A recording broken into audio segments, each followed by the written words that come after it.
Hey, it's Sterling K. Brown from the Hulu original series Paradise. The next chapter begins as Xavier's search for his wife takes him above ground, and what he finds will change everything. It was never just about the bunker. Tune in and discover the truth lies outside. Paradise, the official podcast, is now streaming, and stream Paradise on Hulu and Hulu on Disney+.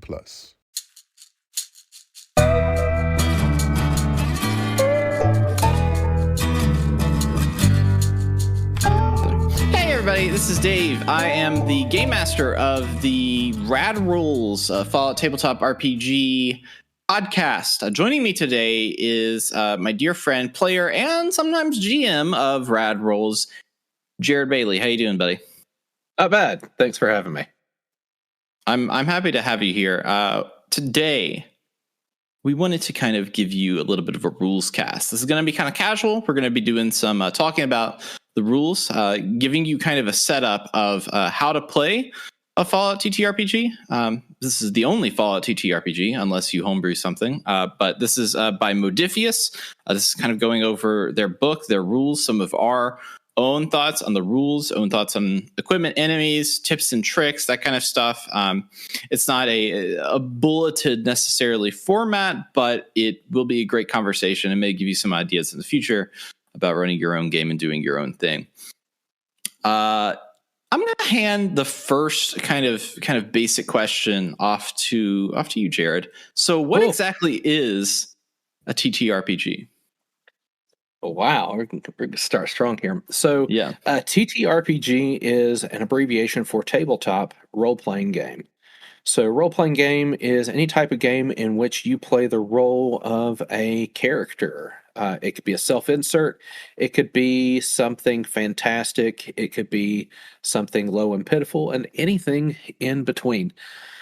Usually, tabletop RPGs have some type of rule system that help you decide whether your actions succeed or fail, and then the story progresses based off of those results.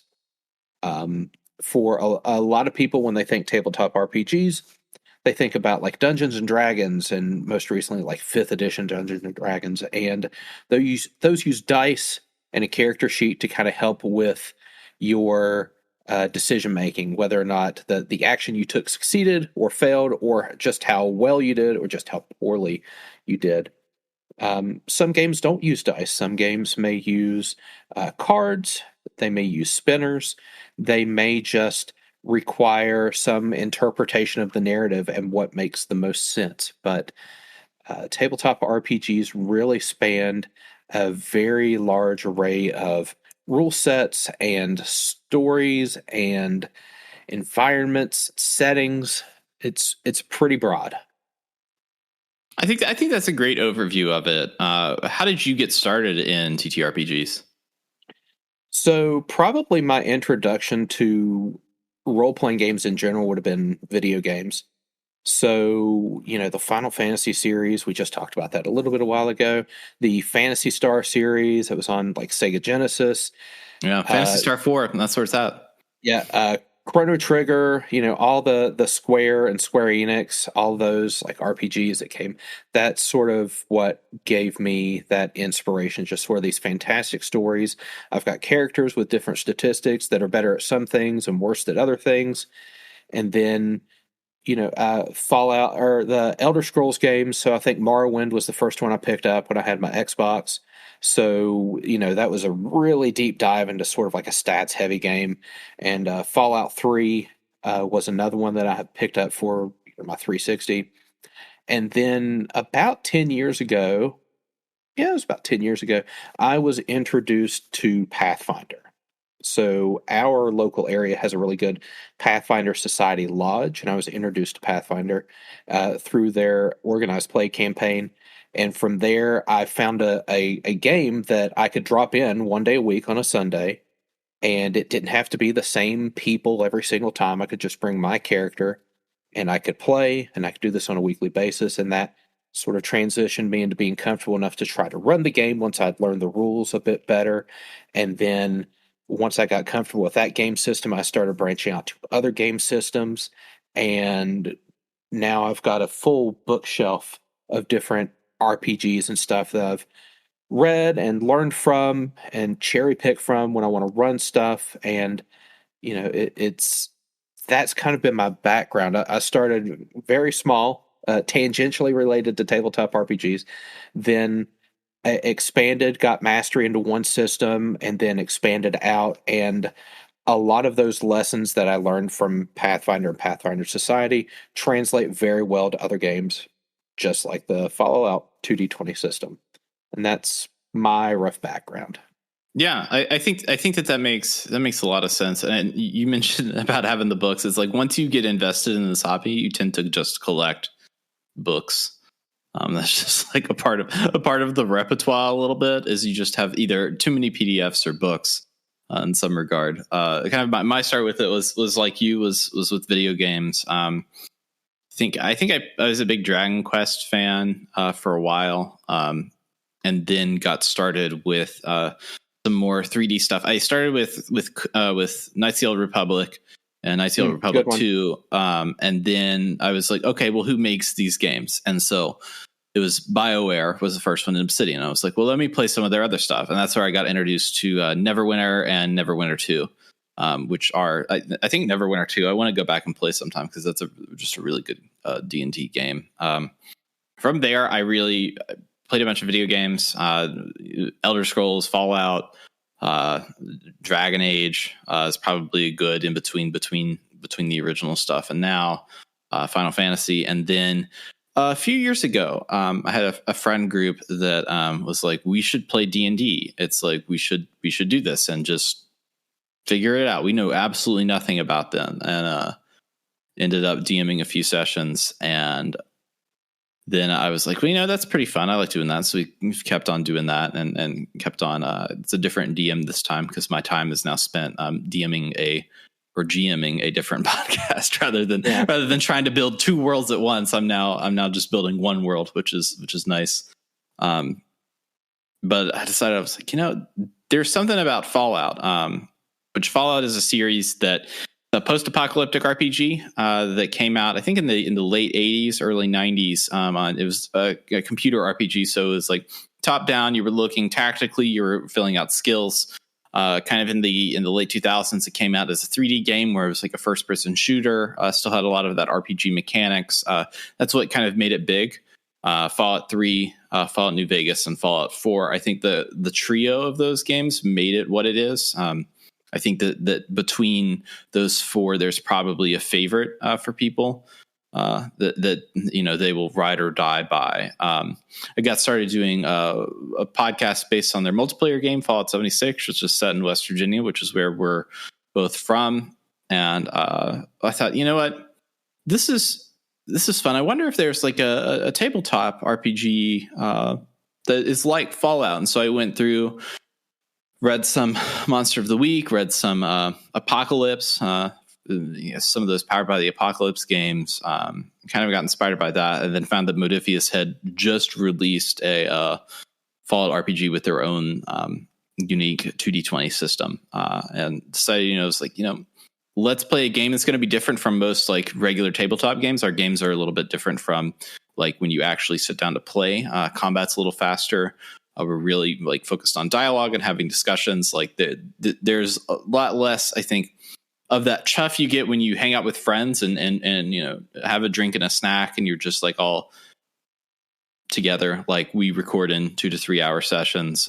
Most of my days where I am, sit down and I play D&D with a group, it's like, hey, come over for lunch, and we're all just hanging out pretty much until dinner time, and then we all go home. But this game, we're going to kind of go through and kind of teach you how some of the basics, really, and talk about our experience with that. So let's just like get it off and get it started. Let's talk about skill tests. I'm going to run through essentially the steps, and then we're going to discuss a little bit about some of the pros and cons of the system, pretty much for everything that we do. So rolling the dice in every Fallout game, you always have your special, which is strength, perception, endurance, charisma, intelligence, agility, luck. See, I only did a little stutter there. It was just a little stutter. and I didn't even look at anything. So everyone be very impressed. And then there's a number of skills. In the original Fallout 3 New Vegas and the older games, you had specific skills like small guns, melee weapons, big guns, medicine, that kind of stuff. All of those are in the Fallout 2D20. Fallout 4 didn't necessarily have those because it was very perk-based system, and so they had a huge chart with a bunch of different perks. It was a little bit of a different RPG feel for that one. So what you start with is you choose an attribute and a skill. So that could be strength and melee weapons based on what's happening. So like, Pep is trying to break down a barrier with a giant hammer. It's like, okay, in order to do that, roll a strength because he's using his strength ability, and melee weapons because he's using a hammer. If he was using his fist, you could roll unarmed. If he was trying to figure out the best way to like break through a door without offending someone, maybe that's charisma plus melee weapons. From that, you set a difficulty. So let's say that the door is wooden. That's probably a difficulty 0. Have you ever taken a hammer to wood, like an old wooden door in Fallout? That's probably pretty easy to break down, as opposed to like a steel or a blast door of some sort for a bunker. Those difficulty ranges from 1 to 5. Then you roll your dice pool, and so every time you roll in Fallout 2D20, unless you're doing an assist, you roll 2 dice. And you can add dice to that pool based on your AP, which we'll get to. You look and see if you got a success. So what is a success when you're rolling those 2 skills? So let's say that Pep has a strength of 7 and his melee weapons is 4. So add those 2 together. What do you get? You get 11. So it's kind of opposite rules than like a D&D. Oftentimes you hear, that's a nat 20. That's a crit. This is opposite. We're looking to score low. This is a golf game. This isn't no basketball, shoot 'em up. I'm LeBron James. We are like Phil Mickelson out here really striking. How many golf jokes can I make? I can make a bunch, I'm sure. So you're looking to score below that 11. So if they hits an 11, that's a success, and you count that. And so based on the difficulty, if it's a difficulty 2, that means we need 2 successes. If it's a difficulty 0, that means that you need to have a success, but anything over that success gives you a point of AP. So if you succeed 3 times on a difficulty 0 test, you're going to get 3 AP to your pool. And once you have that result, you're able to essentially tell what happens in that story. So I know that you've had some other experience with a 2D20 system, Jared, for these skill tests. What's been your experience like for that? It works. So I've looked at a lot of tabletop RPGs, and I'm going to contrast this with D&D 5th Ed, because a lot of people who think about RPGs, they think about 5th Ed, that a lot of people have experience with it, which is why I'm comparing to. Yeah. So with 5th Ed, Pathfinder, Starfinder, all these games, usually you're rolling a D20 plus a static bonus and trying to hit a target number based off of the challenge. So you've got a monster with an armor class of 15. You want to roll your D20 and add your, combat proficiency, and you want to hit 15 or better. So the difficulty is set by the monster, the task. The alternative is that the target number is based off of your particular skill. So in this particular case, the target number we talked about, Pep wanting to, with a strength of 7 and a melee of 4, his target number is 11. So you want to roll, less than that number, because you want your skills to be big, so you want your dice roll to be small. And there are other games that do this in different ways too. So Fallout 2D20 is based off of the number of successes you roll. A lot of the free league games like Tales from the Loop, Things from the Flood, Alien, Mutant Year Zero, Coriolis, the list goes on and on. You roll a dice pool and you try to hit a target number X number of times. And that's a lot what's happening here. The target number is based off of your skills, and you want to hit that as many times as possible when you roll your dice. So anytime somebody picks up on these D20s, that's the first lesson they have to learn with the Modiphius systems. And this is with Conan, with Star Trek, with Fallout. You want to roll low. You got to do a little math to figure out what your number is, but you always know what the target number is. So if you're fighting that beholder, you don't know what the AC is. You don't know what the reflex save is. You don't know what the wisdom save is, anything like that. But, the episode that just came out recently, the party's fighting a Yaogwai, and it doesn't matter if you're fighting a survivor, a ghoul, a Yaogwai, anything, your target number always stays the same. So it gives the player a little bit of agency to figure out just how much they want to invest in trying to kill this thing because they know exactly how good they are. I've been at tables where, we've been fighting like a very difficult monster and the players have to roll like 19 or better to hit. And it's a little bit frustrating because it feels like they can't really do anything to sort of turn the tide of the battle. In Fallout, in this case, you know exactly what number you're trying to hit. You've got resources to try to hit that number even more frequently. And there are other things that you can do to try to improve your situation to make it a little bit easier for you to get those successes as well. So I like it because it increases player agency. The player knows what they're getting into. They know the difficulty of what they're getting into. They have an idea of what the consequences are, even if they fail. So I do like that in systems. And a lot of the players I've talked to that play games like this really like that agency as well. It as a GM, it makes you look a bit less like a jerk when bad things happen because you told them up front what was going to happen and they still chose to roll dice. So right. The interesting thing, I think, a great thing is like intimidation checks. Like oftentimes we don't, like, if you're playing D&D 5e and you do an intimidation check, like you have to spec into that. Like you have to put, it's like, okay, I know I'm going to intimidate. In Fallout 2D20, let's say that, we have a character like Clark who is very versatile in his sword. We have a character that's very big into his sword. And so if he's threatening somebody with his sword and saying like, hey, watch out, I'm gonna kill you if you don't stop talking, like he's not gonna roll an intimidation check. He's gonna roll probably a charisma plus melee weapons. But let's say that he only has an energy pistol and he doesn't have very many skills into that. He has to roll his charisma plus energy weapon. So it's like dependent upon like what you're skilled at. If you're like playing to your part, playing to your skills, I think that you can be really, you can get a lot of success from that, and kind of build a character that's not necessarily like, pigeonholed into something. Like you can figure out a way to play to your strengths no matter, whether the situation is talking to someone or, trying to investigate some information, trying to be stealthy. Like everybody has their skill. Like, so we had a giant bruiser in the party that when they were trying to break into a museum to steal something, he was like, you know what, my character, just of how he's built, how he is like acting, is not very stealthy. So I'm going to stand outside and I'm going to make as big of a distraction as I can.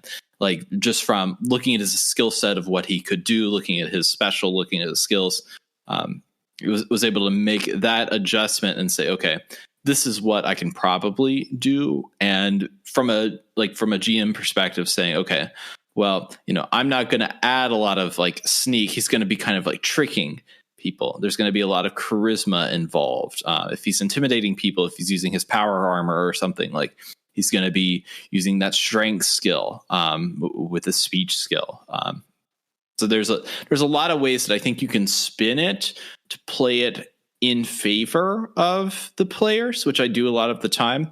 And there's a lot of ways where if they are in a scenario and you want them to fail. Sometimes I really want the players to fail at something because like failure builds a story as well.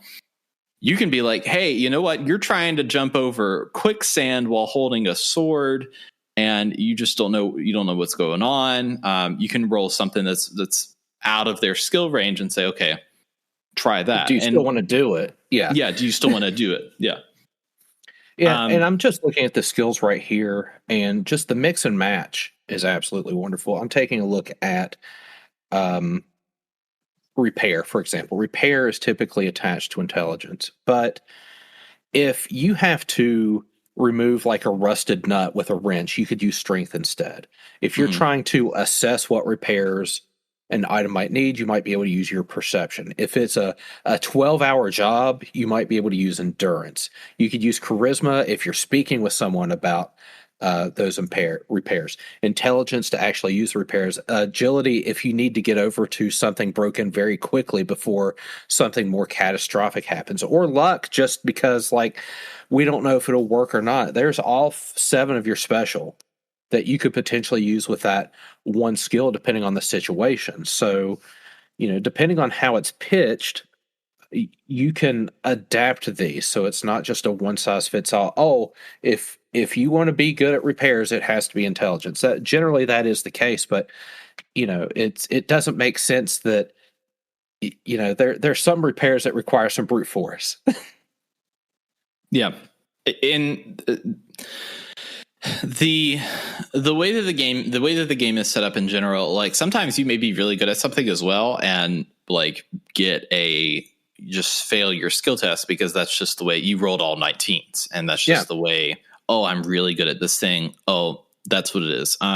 There's also a point in the book where they talk about success at a cost. Oftentimes when I know that something is going to like move the group forward, I'm going to give them a success at a cost. So by the time this episode releases, the group has probably stuck their hands into a quicksand vestibule that had a bunch of monsters in there, and I needed them to reach their hand into there so that they could get themselves out of the predicament where they like essentially killed a guy, let him sink in quicksand, and he had probably the most important MacGuffin of every episode so far.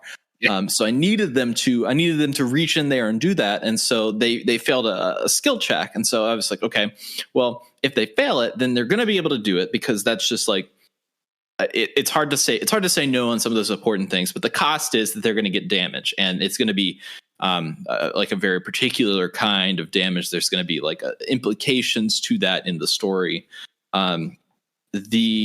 So that's kind of like success at a cost. Like other things that could happen are complications, which are if you roll a 20, generally the GM is supposed to add a complication to that. So it's like, oh, you fired your laser gun really well, but it broke in some method and you can't use it the next turn. So you do full damage, you do everything. Let's say you got a success all across the board, but you got one complication. You did full damage, but it's broken or it's a little bit unreliable moving forward. Like there's something that happens. Essentially, that's like you did the thing, but you tripped on the way there. Which makes it for a little bit more interesting so that like success sometimes comes at kind of this like weird factor. That happens. Oftentimes, there's a whole list of complications that could happen based on weapons in Melee. Complications and story stuff you can make up for yourself. And then there's critical successes, which are if you roll a 1, you get double success.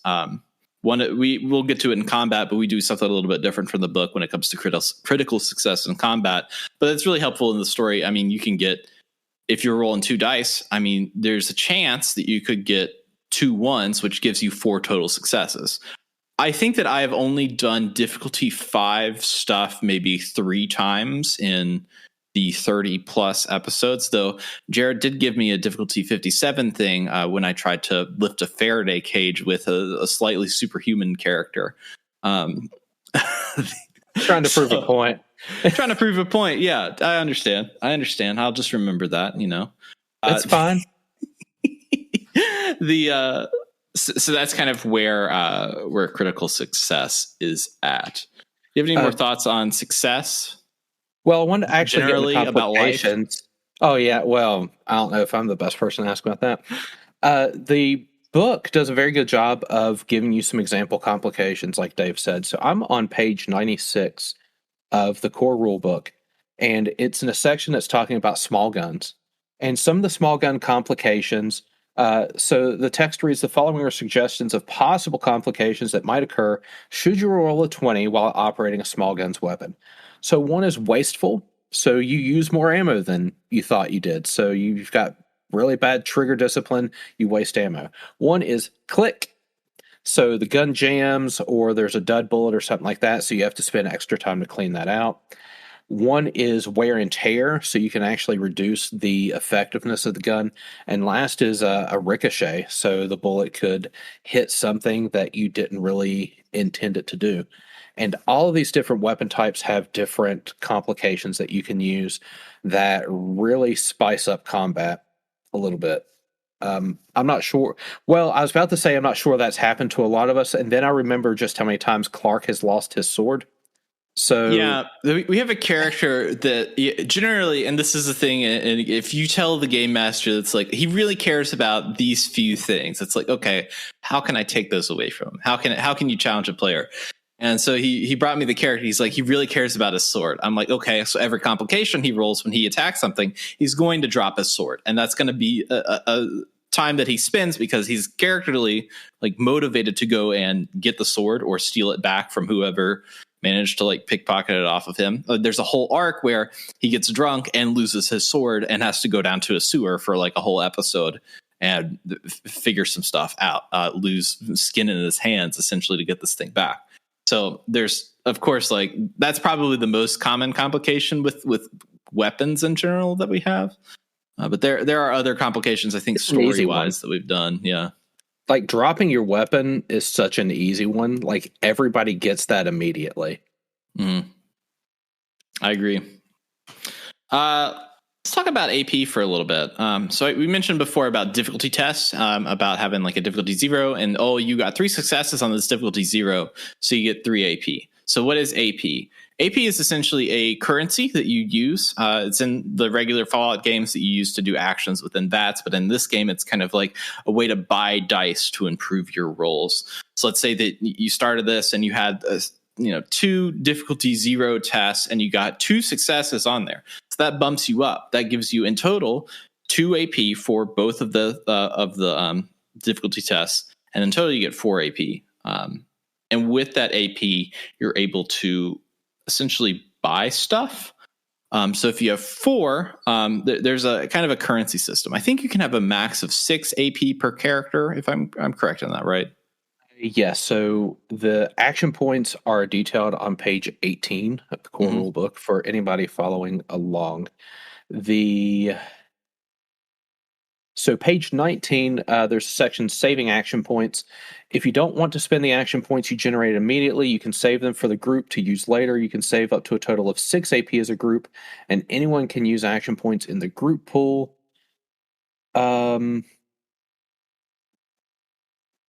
The way that I've always run this is essentially every time you rest, your pool, that your immediate time that you can use your AP is gone. So everything that you have, like let's say the group has like 12 AP across the board, they're only going to get 6 when they wake up because that's what's in the pool. So the pool is essentially what I always classify it as is the bank of when you rest. So if you're if you're awake if you're going for like 24 hours on a character, which I think I've made them do, you're banking a lot of AP. So I don't know if now that I'm saying this, I don't know if there's a limit to the amount of AP that you can have. I'm looking and I don't see one. The only limit I see is that the group has a pool of 6 AP. Yeah. And that the game master does not have a limit to their pool. And the only limitation I see is you can only spend like a maximum of 6 AP for like any type of effect, but as I'm looking at this, I don't know if individual players have a maximum. See, this is the process. I think we learned something today. I think that we're both like teaching and learning together. So there's no max on AP. But I'll have to we'll research that further, but come back to us on the after the Rulescast, the special show that we do every Rulescast where we follow up on all the things that we got wrong. the Rulescast errata. Yeah, exactly. But for additional dice, essentially the first additional dice, so you always roll 2. If you want to roll 3, that costs you 1 AP. If you want to roll 4 in total, that's going to cost you 3 AP. And if you want to roll 5, that's 6 AP. As a group, we've had tests where we really want to see a character do something and get something. And so everybody's like, okay, well, yeah, let's use all of our group AP to see if this character can pass this test. There was something with Pep and Arturo in Old Nolans, our campaign, where essentially everybody wanted him to do something. And I forgot what it was. I think it was like convince him to do something for him, give him a power armor helmet, I think. Or something or other. That sounds feasible. and everybody contributed the AP so that he could do that. But Pep isn't exactly the best talker, and so even though he rolled 5 d20s, he did not succeed the difficulty 5 test. I think he jumped out of a window, landed on the pavement, made a dent in the pavement because he did it in power armor, Brotherhood of Steel, mind you, power armor. Walked over to the guy that owned the weapons shop that is not friendly with the Brotherhood of Steel, and then asked him if he could have a power helmet. So there's already a lot of that is a difficulty 5. If you can scare somebody, be really obnoxious, and then ask them for something without anything back, without a trade or anything, that's probably a difficulty 5, charisma plus speech situation. With that level of impression. There's quite a few other things you can use action points for as well. So you can spend 1 AP to obtain information from the GM. So if you're sort of missing a key piece of info, you can use an action point to help flesh out the story some. You can use 2 AP to reduce the time it takes to complete a task. So if you're trying to hack under pressure or repair something under pressure or anything like that, you can actually spend 2 AP, and it takes half the time that it normally would. That might be the difference between getting caught and getting away scot-free. In combat, you can spend an AP to take an additional minor action. This is things like drawing a weapon or moving. You still can only take 2 minor actions in a single round, but this might help you. If you need to close distance on an enemy, say you are Clark with a sword and you need to get closer, but you're at far range, you could use 2 move actions to be able to get into somebody's face and then still have your major action to attack. That said, you can spend 2 AP to take an extra major action. So let's say Clark wants to take 2 swings with his sword. Any skill test that you attempt is increased by a difficulty of +1. I think that's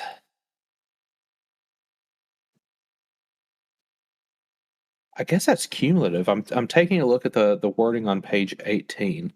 Take 1 additional major action on your turn. Any skill test you must attempt is increased in difficulty by +1. So I guess that's probably for because you don't have to. You don't have to commit to taking the extra major action until after the first one's done, though.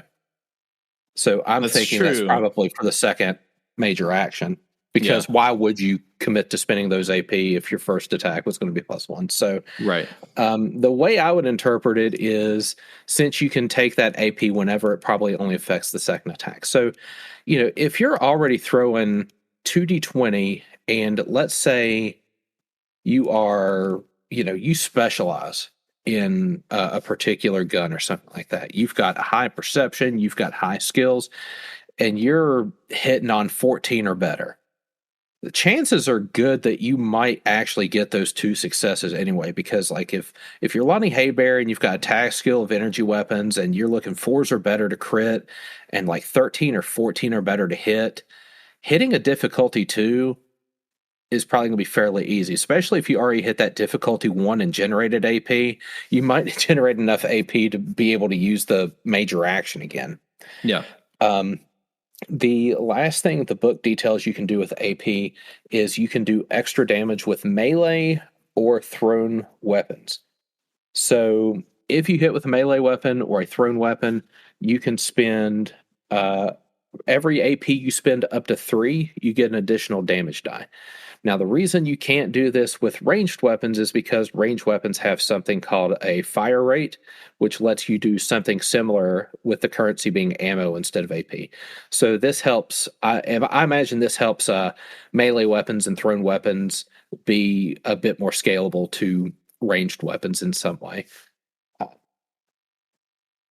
I think that's. I don't think we've ever done extra damage. I know that we've taken additional minor action and major action before in our play, but I don't think we've done extra damage.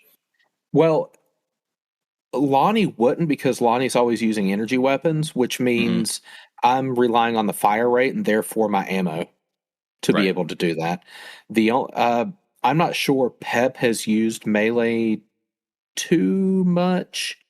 Hazel uses thrown weapons. Pep uses melee on occasion, and Clark really likes using melee, but I think Clark has a different perk that he uses to juice his attacks some. So I think you're right. I think you're right about that. AP, honestly, like, it takes away, like in D&D 5e, which we're going to be making the comparisons the whole time. Just, put your seatbelts on, strap in, get ready. It's the rocket ride. DMs give advantage or disadvantage based on stuff. It's like, okay, well, you're using that, like, you've had a good success point up until now, and you're really skilled in this thing. With the skill plus attribute test of the 2d20 system and AP, I don't have to generate advantage or disadvantage or think about how characters are going to react to that kind of stuff based on their results that far. They're already given currency that they can use to get to increase their odds to get that success. I think that's one thing that AP is really good for manipulating that system. It puts like your D&D advantage or disadvantage system in the player's hands to be like, okay, yeah, I have advantage because I have 3 AP, so I'm going to add 2 AP to my pulse. I'm rolling 4 dice for this difficulty 1 skill test. And hey, if I roll 4 dice for this and I get 4 successes or whatever, then I just get that AP right back and I can spend that later. So like, if you are really confident in something, you can even like get on a roll with yourself. If you're kind of like staying in your lane, staying in your zone, doing some menial things, like you can really like build that onto there if the skill tests are there and allowed. Some like oftentimes some of the when we were robbing the museum, a lot of those difficulty tests were pretty low because Pap was doing a distraction. So it was like everybody was sneaking around at a difficulty 0 or 1 because the horde was elsewhere. The horde got closer as the episode went on, and it's like, okay, now those difficulty tests get harder. But we've banked AP from something else so that we can use to spend to do whatever. In that episode, it was like explode barrels and try to run through ghouls with our power armor on without a helmet on, which also did not work very well. But stuff like that. And as a GM, you can control the flow of action points too, because action points are generated when people absolutely destroy skill tests. Yeah. And some things don't require skill tests. The book actually tells you this. So if your character wants to tie their shoes, this doesn't have to be like a difficulty 0 agility and repair that they do on their shoe that generates AP. If something's just simple enough, you can give it to them. And if it seems like players are fishing for it, you could just give it to them. Right. Like you were looking your character, but Lonnie was looking when you escaped Vault 18, you were in the Carousel Lounge bar. You were like, is there any back exit for that? I'm not going to have you roll a perception check essentially for that, because I know that there's no back exit for that. Like there was only like one way. It was either, okay, like try to sneak out or have a confrontation with the group outside. There was no like extra back exit for there. So there would be no point in me being like, okay, here's a skill test. Oh, you really looked and you couldn't find anything, or you didn't find, like, if there's already a result that's out there that doesn't like move the group forward, there's like no need to roll. Well, there's that like false negative type 2, like I'm gonna make a perception check, I've got a 28, you don't see anything. Right. Like, does that mean it's well hidden, or is there nothing there? You create this paranoia with the player. But yeah, there's some things like, it's a little metagamey. Like if Lonnie said, hey, is there a back entrance? And if Dave said, okay, make me a perception survival difficulty 3, like it really sounds like there's something back here. And I think that level of metagaming is fine. And oftentimes if the group fails a test and like there is something there, I will say, just know that I will like preface stuff with like, just know that this was a fail for you. Like you failed this test and this is your outcome in the story. Yeah. So that it's like, oh, if there was like a backdoor, I would be like, and you failed that check, I'd be like, yeah, you looked and you couldn't find anything in the back. You were just so distracted by all the alcohol and you wanted to drink it all. And I would say, just so you know, that's a fail. And then as the story goes on, people may want to look in it for their own like worth and see Generally, if people are doing the same skill test over and over, and I am personally tired of running it, I will increase difficulty as time goes on. just because I'm like, okay, all right, we've looked through the bar a million times. Now you're doing a difficulty 5 because you know that all of your other friends have gone back there, tried to look for something, and for some reason they're all distracted by the alcohol. So the alcohol must be really great. Like at that point, the story writes itself. Yeah. But yeah, the GM is in control of doling those out. Yeah. And the Fate Accelerated, Fate Core, Fate Condensed, all those sort of run off the same thing. If you give your players opportunities to do stuff, in those games, you can create these aspects and stuff that'll help out later in the game. So if it feels like your players need a little bit more help, you can juice it a little bit with some easy, like you heard a sound, or you thought you overheard some conversation, or something that's like a difficulty 0, difficulty 1 to sort of get them in a groove, generate a few AP.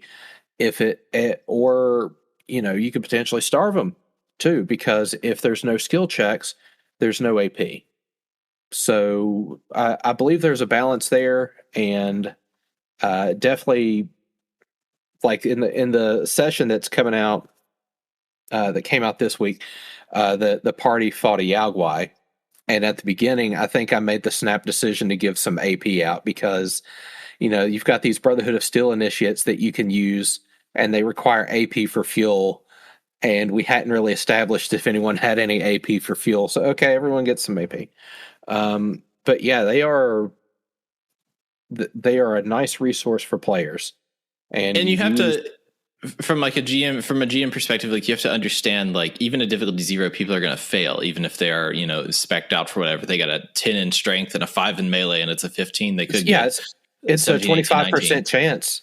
Yeah, you got a 25% chance of failing and a 5% chance of like failing critically. Generally, and this is kind of in a game mastering perspective, the way I do it is like I am free and clear to use difficulty 0 through 2 for most story things that I have planned. Like if we're coming into a story based thing and it's a difficulty 0 through 2, that's generally like stuff that I have planned. If our group typically tends to have a wacky idea here and there, and generally that's where I'm like, okay, because I'm always down. I'm down for whatever. I'm like, okay, but difficulty 3, 4, and 5 are kind of where that is. If it's something that's like really crucial to that story, if there's like some like real test or I want them to get it, I'll say difficulty 3. But it's kind of like movie reviews or video game reviews. Like a lot of games are like 6, 7, 8, 9, and very few are 5 and below. And that's kind of like skill tests. Like there's a lot of 0 through 2 skill tests, but not very many 3 through 5.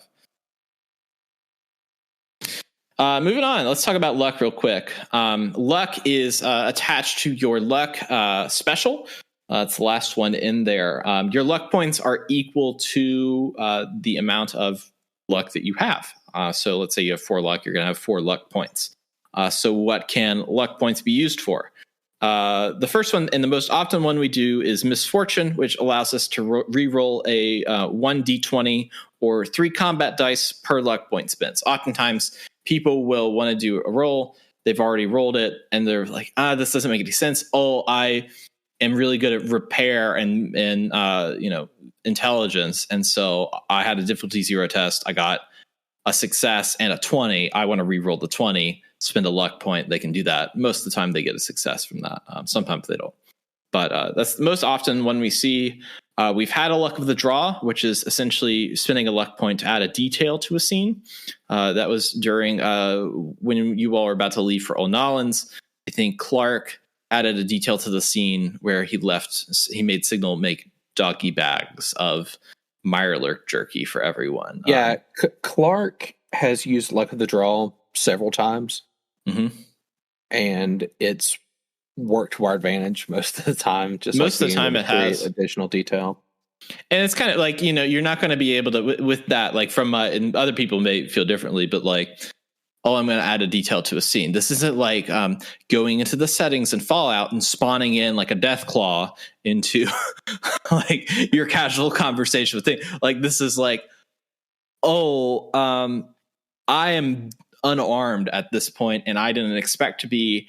Can I have some sort of like makeshift weapon in the corner so that I can have a pistol to fire? Like, and it's like, okay, yeah, there's a 38. Like, just over is there there. A knife on the table? Yeah, that kind of stuff. I think that those are pretty easy for look at the draw. Next is stacked deck, which has you use your luck attribute for a skill test. I don't think that we often use stacked deck. Yeah, depending on how your character is made, a stacked deck might not be used at all, because the goal is you would need a special that's lower than your luck. And I think my luck right now is like a 6. Yeah. And probably my lowest stat might be like charisma, which might be like a 4 or 5 or something like that. So, I mean, to spend a point of luck to increase my chance of success by 10%, honestly, I would probably be better off using that point of luck to reroll the die instead. There are statistics that go into this. This is not the stats cast, it is the rule cast. But if you want to talk math one day, let me know.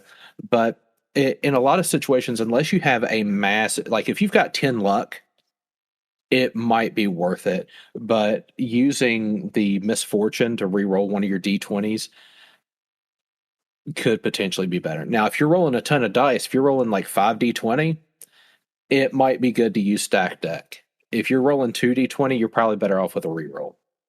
That's just me sort of estimating the math. And like from a perspective of like what like a roll for luck. So there's been some, I think the most recent one, survival plus luck. I've been doing a few of those. Essentially, if they're like in Star Wars, a lot of like filmmakers have talked about like what is the Force from like not from a lore perspective, but from like a story perspective.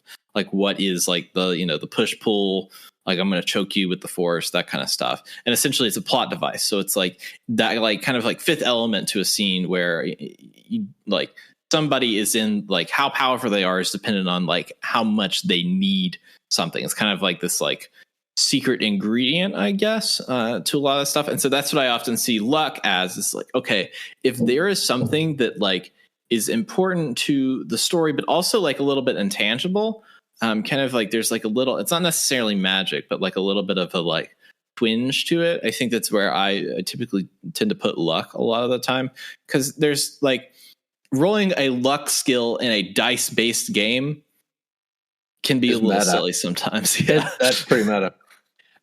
So one of the characters that I introduce in the episodes coming out this week, so I don't know what it'll be compared to this Rulescast, but they have an ability that I tied to luck because it is somewhat magical, and none of the special stats really make sense for magic except for luck. You just kind of have it. Yeah. And, D&D, so wizards learn theirs, and sorcerer, the powers in the blood, and bards, they learn theirs through charisma, and sorcerers through charisma, and, all these other things. Like, there's so many different ways to learn magic, and none of these really felt right for what I was, trying to do with this character. So I used luck. Because like this is random that I have it. Why would it not be random that it works or doesn't work?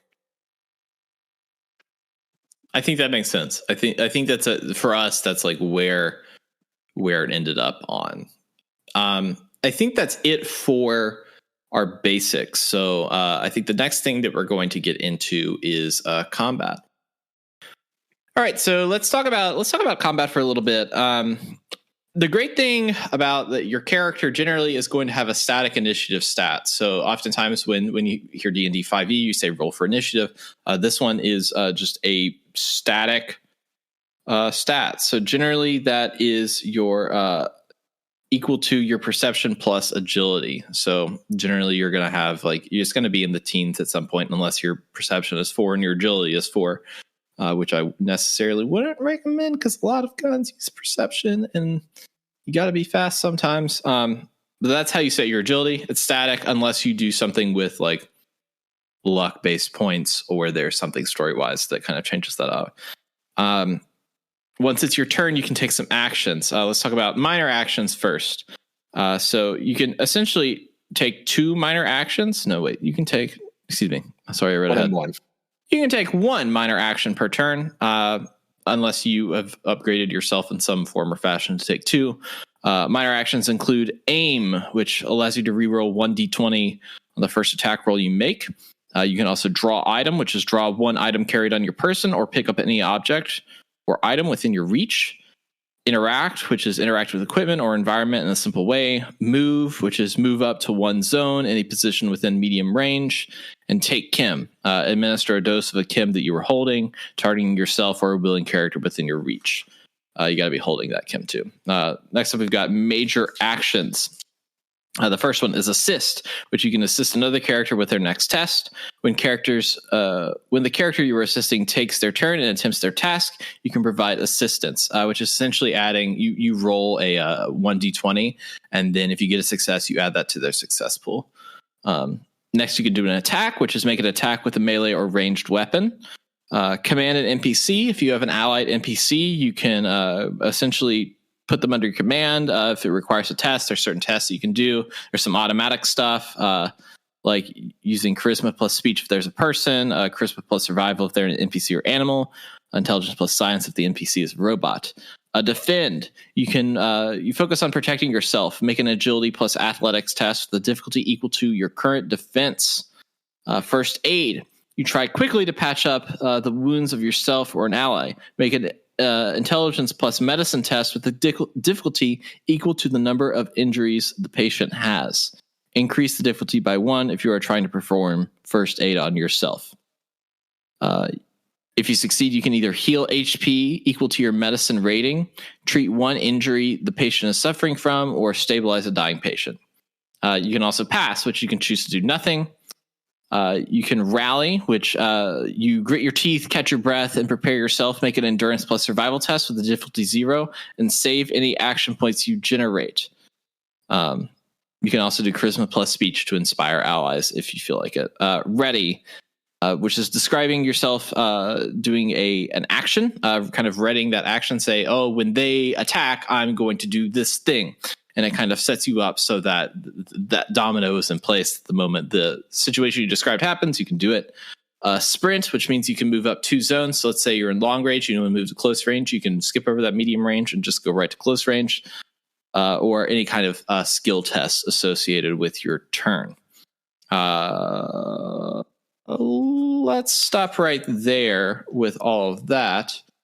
How often, what are the most often like major and minor actions that we take generally as a group? I'm kind of like thinking about it. Obviously, like attack, we do a bunch of. Yeah.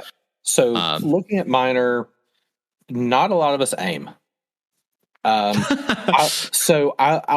I would, but my primary weapon, which is the Satch gun, which is just a modified energy weapon, has a tag on it called inaccurate, which means I cannot take the aim action with it.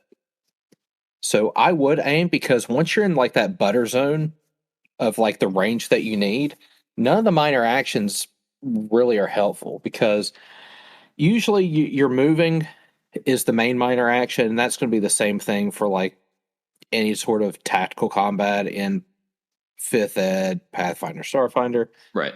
So if you're already in the butter zone, you don't really need to move. If you don't need to take a Kim, you're not going to use one of those. If you've got everything in your hand you need, you're fine. You don't need to interact with anything. You're basically left with aim. So that's really the only other minor action. So I would say move and aim are high up, and then draw items. So if I'm in combat and I don't have my weapon out, I've got to draw it. Or if it gets knocked out of my hand, I need to bring out a backup. Or someone's hurt, I need to draw it to be able to use it. So draw is pretty important as well, but it's a bit more situational. Mm-hmm. Now, as far as major actions, when you're in combat, attack. You're using attack pretty much all the time. I think the common ones you have are attack. I know that Hazel uses a lot of first aid. Sometimes that happens during combat. Yeah. Sometimes that's post. And then we've had some situations where ready has been utilized. I would like to use ready on occasion, but you know, it's that is what it is. I haven't really thrown any combat encounters that require that. Most of your tactical combat in 5th Ed, Pathfinder, Starfinder, where you have an actual battle grid and you're doing tactical movement, readying in action is nice because as a ranged combat user, for example, you have to worry about cover a lot. Right. And you have to worry about people moving in and out of cover. So you may want to use ready action. I want to go on Overwatch. So when they pop out of cover, I want to blast them.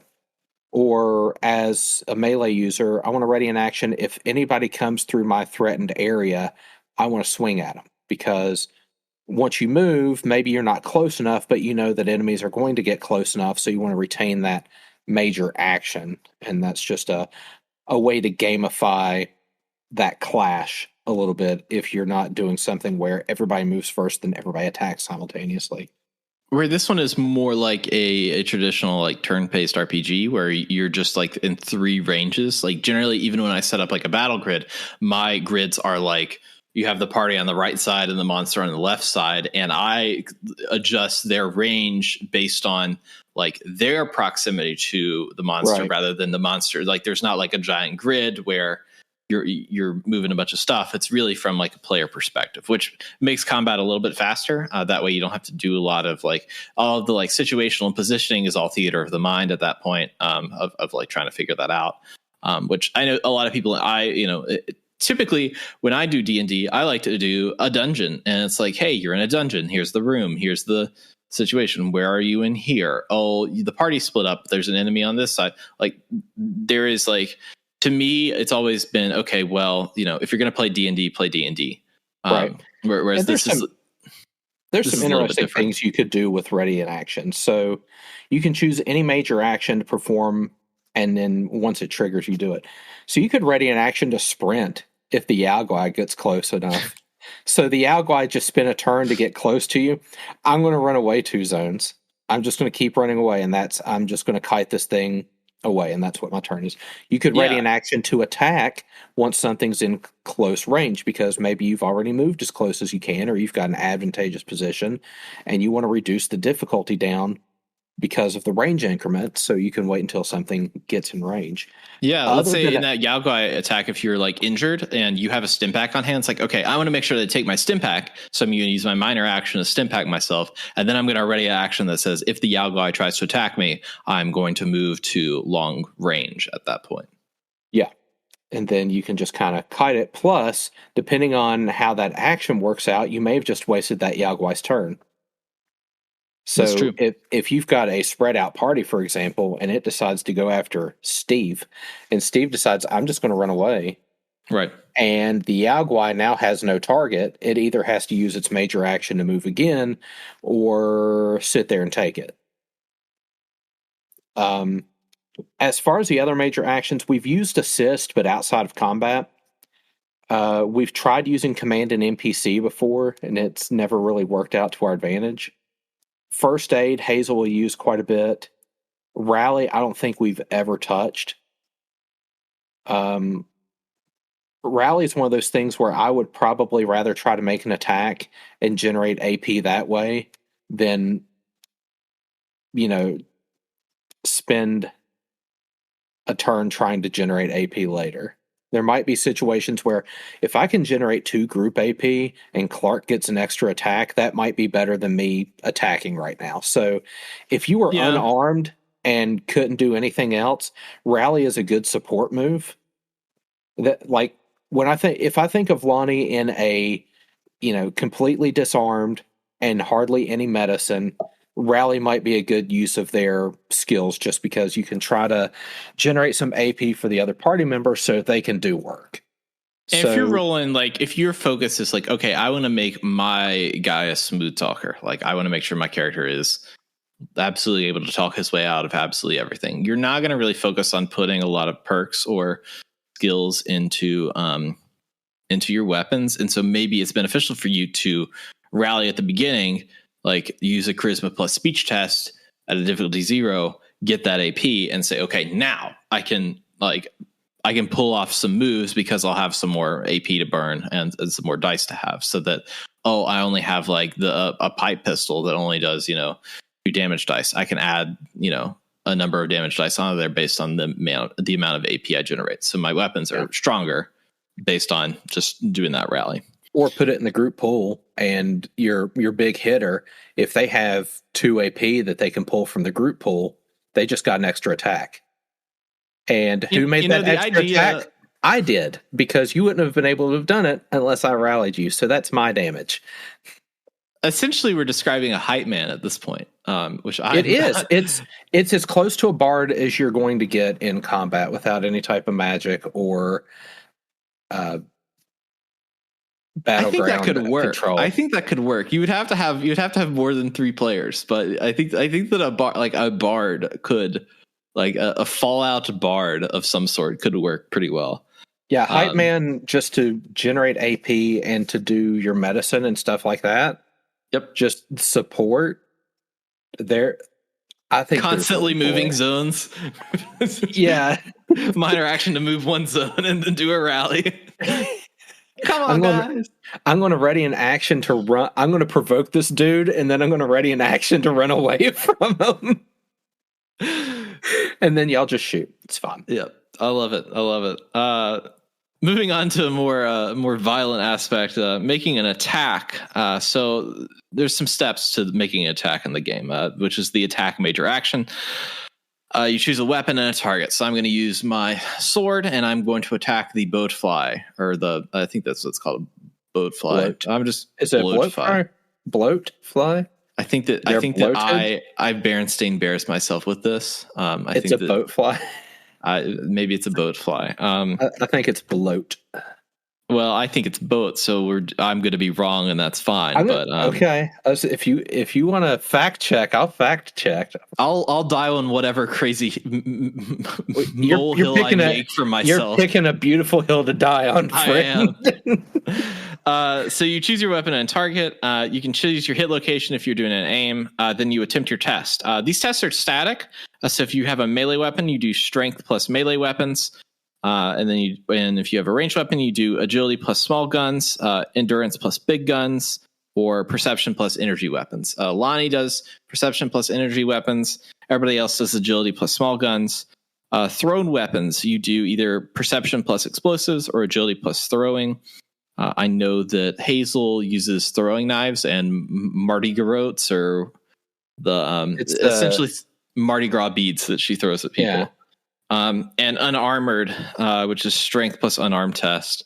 The only character that used that's been the Buck clone in a more recent episode. Then you determine hit locations. So essentially, if you don't aim, then the DM essentially rolls a d20 or a specialized dice that has all the different hit locations that are like left arm, left leg, torso, head. It's different if you're Mr. Handy or robot. And then you inflict damage. So you roll your combat dice, which are unique dice to this game, which have 4 different sides: a blank side, a bullet hole side that has a single one, a double bullet hole side, and then a Vault Boy head on it. And so that's how you calculate your damage, and then you reduce your ammunition.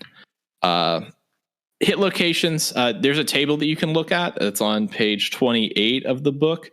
You can look and see what your hit locations are. If you're doing like a virtual tabletop, you can find some sort of roll to do that. I typically just I have a dice that I have bought from Modifius that is really nice. I like to use that. Range. We've talked about range before, that there is close, medium, long, and extreme. I rarely use extreme. Extreme, I think, is going to be more story based because you're only going to be in extreme distance for a little bit. Like you're going to be rolling difficulty 4s if you're like, oh, I'm on a hill overseeing a whole town and I'm going to do Hitman Sniper and pop off the raider that's invaded the town from a hill that's, a full like mile away. You're rarely going to be having any like backfire with that. I typically don't use it, but I do use close, medium, and long range for the main zones. There aren't too many weapons that are considered extreme either. So I really don't know what weapons are considered extreme. Maybe I don't think I'll have to look, but I know that there are some modifications that increase the weapon by a zone. So you probably have to take a long range weapon and mod it. We talked about combat dice. And so if you talked about the sides of the heads, the blank sides don't do anything. Single bullet holes are 1 damage. Double bullet holes are 2 damage.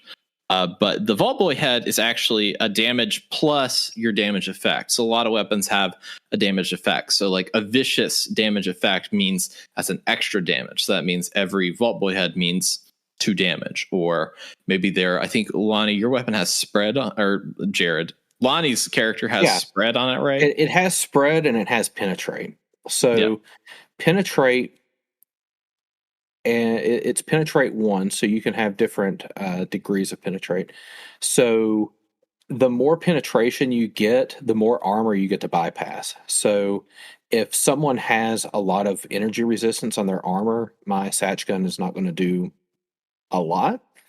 But if I roll those effects and I roll penetrate and I'm able to penetrate 2 or 3 of their energy resistance, all that damage goes through. So it's kind of a force multiplier if someone has armor on them. And then spread, imagine a shotgun. Basically, you do a little bit of additional damage to other random parts of the body. And this gets really disgusting the more dice you throw, because you're doing more damage and you're also hitting more locations. And yeah, the scaling on that gets really gross with more combat dice. And all of the different effects are on page 30, along with the damage types that you can do. The most interesting of the damage types, I think, is radiation. I think we've had ghouls do radiation damage to some of us. That's their own type of damage that can't be like healed with the stim pack. Like, you've got to be able to figure something out with that. Yeah, it removes your maximum hit points, if I recall correctly. So your maximum is reduced until you fix it.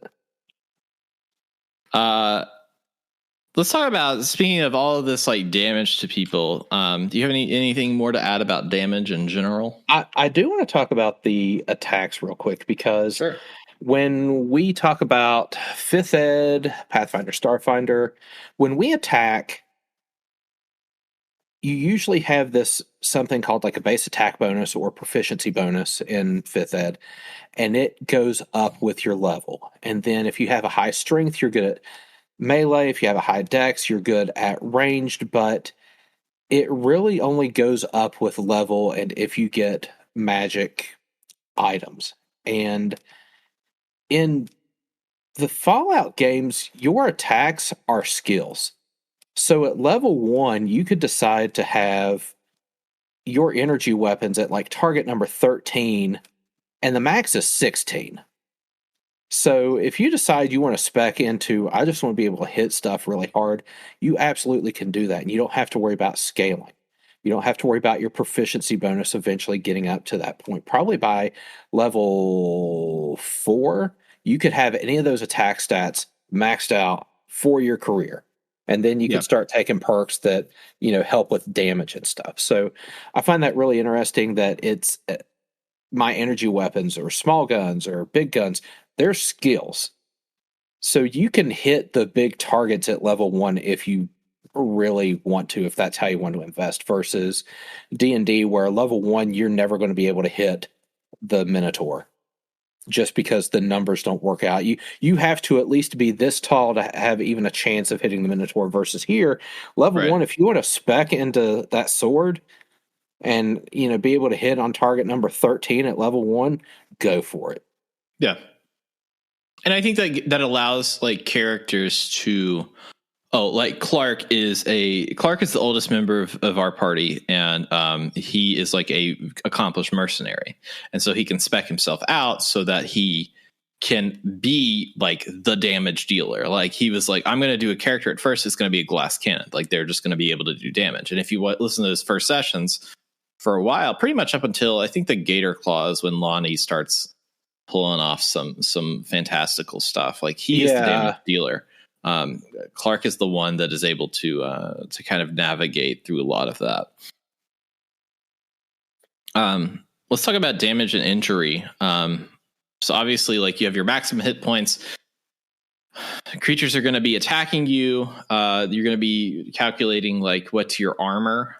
So armor pieces, I think you start off, some armor pieces have 1 or 2 DR. You get more, or if the DM gives you more. I haven't really given anybody armor outside of power armor and a helmet because somebody kept on getting their head attacked. But you calculate that down. If you get, I think it's 5 or more points of damage, like over your DR to a particular area, that automatically counts as a critical.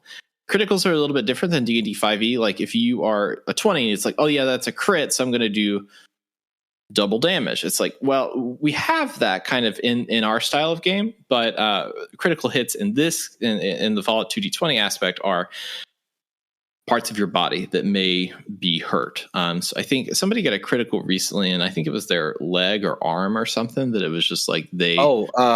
If this coming out after the most recent session we recorded? This is out. Yeah, this will be out in the most recent session. Hazel got both her arms crippled. Yeah. And so, like, that's like something that you'll have to deal with. Like, there's its own kind of complications. And so if you have arms and they're critically hit, you drop any object that's held in your hand, their arm is broken, otherwise unable to move. You cannot perform any actions using that arm by itself or alongside your other arm. So, like, look, ma, no hands. There's not like, there is like a cost for the vulnerability of yourself. Dying. We've actually had a character almost die. I don't know what I would have done if the character died. I was going to allow him to die if that was the case. I didn't have any. I was like, if Pep dies, then I guess he's just dead. When you reach 0 AP, you make an endurance plus survival test on your next turn. That's AP. HP. That'd be a completely different game. That would be just every time anyone. I have no more motivation. I've lost the will to live. Lost the will. You make a endurance plus survival test with the difficulty at the number of injuries you have. If you pass the test, you remain alive. So this isn't like D&D where there's you have, like, I think 3 tries to get that. Yeah, you've got 3. Yeah, it's a race to 3. Yeah. So you make death saves, and if you get 3 successes before 3 failures, then you live. You just keep on rolling in this one. Like, you keep on endurance plus survival until you fail one. And so, like, I don't think people understand the amount of failure that can happen even with like, Pep could have rolled he rolled, I think, a save on there, or maybe he may have rolled a save. He may have not. I don't recall. It's been minute. It's been a while. It's been several months. But, like, he could have rolled a fail and that character is dead. And there's no, like, nobody was stabilizing him because everyone was dealing with a feral ghoul horde that he decided to run into the middle of. So I think that's stupid games. You win stupid prizes. That's Pep. That's Pep in a nutshell. But yeah, that's dying in itself. Speaking of not dying, healing. So there's 2 types of healing. There's Take Kim and First Aid. Take Kim is like stim packs, Radaway, that kind of stuff. First Aid, Hazel does this a lot. Intelligence plus medicine. That can stabilize a dying patient, heal health points equal to your medicine rating, or treat one injury the patient is suffering from. Hazel has done that a bunch. Hazel has tried to put limbs back onto Clark, and Clark has his regrowing ability. You can kind of go through how all that works, so stabilizing the dying, all that stuff on page 34 of the book. Let's talk about rest for a minute. Every time that the party rests, I make them roll an endurance plus survival test, which essentially counts for their well rested. So if they pass, I think it's a difficulty 1. I generally give it. Yeah, I give them a difficulty 1 for the most part because I don't do injury recovery difficulty. To be like, oh, it's a difficulty 4. How hard is it to rest? So from like a dice roll perspective, I just do difficulty 1. If they get that, then they get an extra 2 HP moving forward. anything else in healing, dying, death before we talk about armor and weapons here?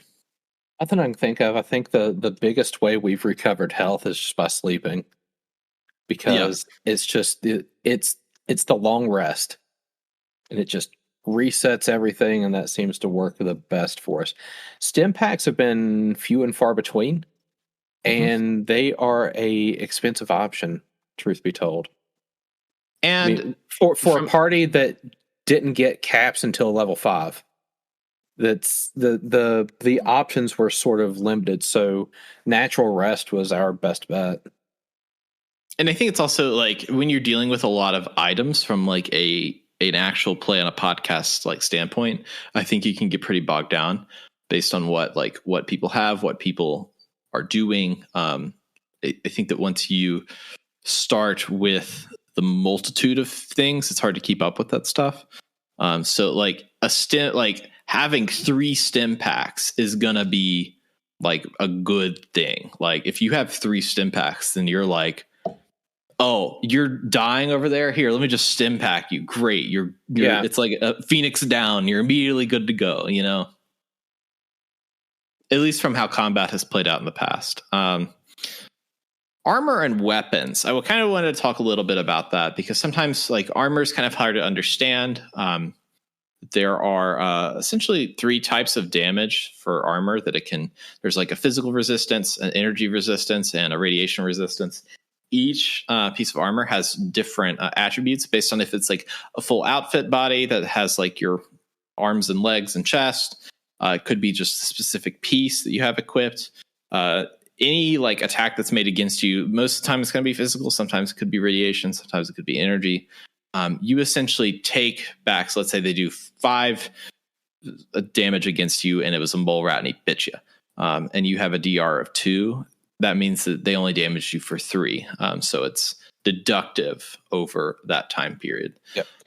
And then we had talked about penetrating a little bit earlier. So if they had penetrating and rolled those effects, that reduces the effectiveness of your armor. So more of that damage actually gets through. Power armor is a little bit different, and we had to learn on the fly for a lot of this. So clothing is different from outfits, is different from armor. Is different from power armor. Like they're all different. So clothing, you can wear armor over clothing. Yes. But you can't wear armor over outfits. So outfits are like the Brotherhood of Steel fatigues or the Scribe's armor, the Drifter outfit, formal clothing, heavy coat, hides, spike armor. All of these are sort of set pieces that just kind of exist. Now, I think the outfits, you might be able to modify them a little bit. I think you can use a weave on those. I think that there is a weave in the book. I'll have to check. And then you have clothing. So you just have like your Brotherhood of Steel uniform, vault jumpsuit, road leathers, tough clothing, anything that's just kind of goes underneath. Then you can put armor on top of that. And when you do that, you basically look at the best bonus that either of those pieces give you. So let's look at a vault jumpsuit, which gives you 0 physical, 1 energy, and 2 radiation. If you put metal armor over that, which doesn't provide any radiation protection, the vault suit's radiation takes precedent versus the metal armor providing a lot of physical resistance, in which case it takes precedent. So they're not additive.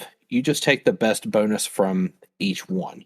And then there's also headwear, because most of the outfits, most of the clothing, well, all the outfits and all the clothing do not have any type of headwear. So they just kind of assume that you don't have anything on your head. So you can put different headwear on. And this ranges from like army helmets, Brotherhood of Steel hoods, casual hats, gas masks, welder's visor, all these different things that you can put on your head to give your head protection, because there's a 10% chance that attack will hit your head, and you do not want to be crit there. What was that? I'm trying to think. We ended up giving Pep a helmet, right? because he kept on getting attacked in the head because he only has power armor for his whole body, but he doesn't have anything in his head. And the creatures kept on rolling legitimately to attack his head, and where he had 0 DR. Yeah, and then power armor, the way it works is not only does it have these damage resistances, they have hit points. So the actual power armor has hit points. So once you get past the damage resistance of the power armor, so let's talk about the torso, for example. Yeah. I'm looking at power armor. There's the frame. I'm just going to look at a T45 chest piece here because that's the first one I came to. A T45 chest piece has 8 physical damage reduction. And then if you somehow get through the 8 physical damage reduction, you have 14 hit points you have to chew through. And then if you somehow get through the 14 hit points, you damage the armor piece to the point where the damage actually gets through to the chest of the individual inside. So you've finally bypassed all that armor and you can now hit the person. But if you've got a creature that's only hitting 6 or 7 hit points an attack, they're pretty much impervious as long as they're trying to hit the chest. Now, the arms and the legs only have 4. The helm has 6. So the chest is definitely the toughest part. But not only do you have to eat through the DR, you have to eat through the hit points before you can actually start hitting the person inside. So power armor's pretty righteous as far as something to give to a tanky character. Yeah, if there is like a big encounter with like a Deathclaw or something, like power armor is pretty good. I recommend that if you're giving somebody power armor, that you also like create some like negative side effects. So like our character Pep, he got power armor pretty early on because that was one of the core pieces of his character. And I pretty much made the power armor socially pretty negative. That he was accidentally killing people because he would trip on them, and that's like, you know, dropping a full size car on someone. Would like break anything he tried to gently sit on if he failed a skill test. Like it is so powerful that to me it requires some backlash in some aspect, because like you were so tanky at that point that it would be would need to homebrew something to really or really up something to attack and utilize that. Something that has like piercing 2 and rolls like 14 combat dice to be able to do anything. Right. We're talking classic RPG design here, and stuff has to have a cost. And a lot of cases, there's a monetary cost to buy certain things. But even if you want to be able to cast magic, and you think about 5th Ed, Pathfinder, Starfinder, if you want to cast magic, you're not going to be good at physical attacks. You're not going to have very good hit points. There's going to be a lot of other stuff that you're not able to do. Right. And that is the cost. In addition, you're limited to what you can cast. So there are costs associated for you to getting access to these powerful rule-breaking things. Because the gist of this game is you have armor and you can attack, and we have to bypass the attack and stuff. You've given somebody that's like an additional set of hit points. Now, it's very powerful. Yeah, it's expensive. Like power armor is pretty pricey. Actually, I'm looking at it. It's not as pricey as I thought it would be. There's got to be something wrong with these numbers. They feel like they're an order of magnitude off. But, you know, whatever. This is why I don't have merchants very often. Yeah, because if there is a merchant, it's very low stock. It's like, I sell 10 things. Yeah, there are guns that are more expensive than a basic armor frame, but the rarity is what makes it a problem. Because an armor frame's rarity 4, which means nobody's going to have it in stock, even though it is fairly cheap once you do find it. And you probably do have to find it. And then the cost is so cheap that they don't want you selling it. So it's worthless to sell. So you got to keep it. Game design. But yeah, you've created some type of armor that makes somebody impregnable. There does need to be some type of cost to invest in that. Either it could be a perk, it could be monetary upkeep, It could be the social connotations, like Dave said, because in our campaign, the Brotherhood of Steel sort of has a negative connotation in the Old Nolans area. And in Fallout in general, the Brotherhood of Steel is sort of an authoritarian state type thing. And they're, depending on how you feel about that, they might be neutral, they might be bad, they might be good, whatever. Right. But there are costs associated with that, and it's a good game design and good GM utilization there by creating a cost for such a powerful thing. I think power armor is probably the most powerful thing. Outside of like a really well-spec'd character with like a good modded weapon, I think is pretty. Like, we haven't really run into that much because we've been using a lot of homebrew weapons and keeping it with ourselves. But to briefly touch on weapons, there's a number of different weapons. A lot of the stuff that we used for a while was starting equipment. We kind of homebrewed our own in to make world-specific weapons for ourselves and give everybody a little bit more personalized flair with each character. But weapons and armor all have mods that you can really, we haven't really gone into any mods with our campaign, but you can really get into that and start like watching those numbers, start going through and saying, okay, what can I build? You can have a guy that's just like, my whole point is going to be repair so that I can mod weapons. So I don't necessarily need to be good at like doing the maximum damage because I am like not only repairing my weapons, but I can do everybody else's and upkeep everything and put mods onto them. Like there's a whole world of that out there that we really don't touch that much. Generally, if you want to upgrade, in my opinion of what I've been doing, if I want to upgrade a weapon, I have just been giving a new weapon. But as we go on, like we're probably attached, like Clark is probably attached to his gun sword. And let's say he wanted to add like a piece of it at the bottom that's like he wanted a L instead of the gun being a pistol, maybe it's a shotgun. Like there is probably a mod that I could make to put it onto that. Well, one of the weapons that I made, so for Cervenia, I made an heirloom shotgun for her, and it was basically a modified shotgun. I just named it. And a fully modded out shotgun with, I think it was medium range, two-handed, reliable. So if you try to give me a complication, no, you didn't. Reflex, spread, and a fire rate of 4. It's already doing 8 damage. So if I invest more ammo, 12 damage with spread. And spread is nasty. Yeah, it is. So the weapons can get really stupid really quick. If I'm just going to roll I'm using Roll20 right now to see what that looks like.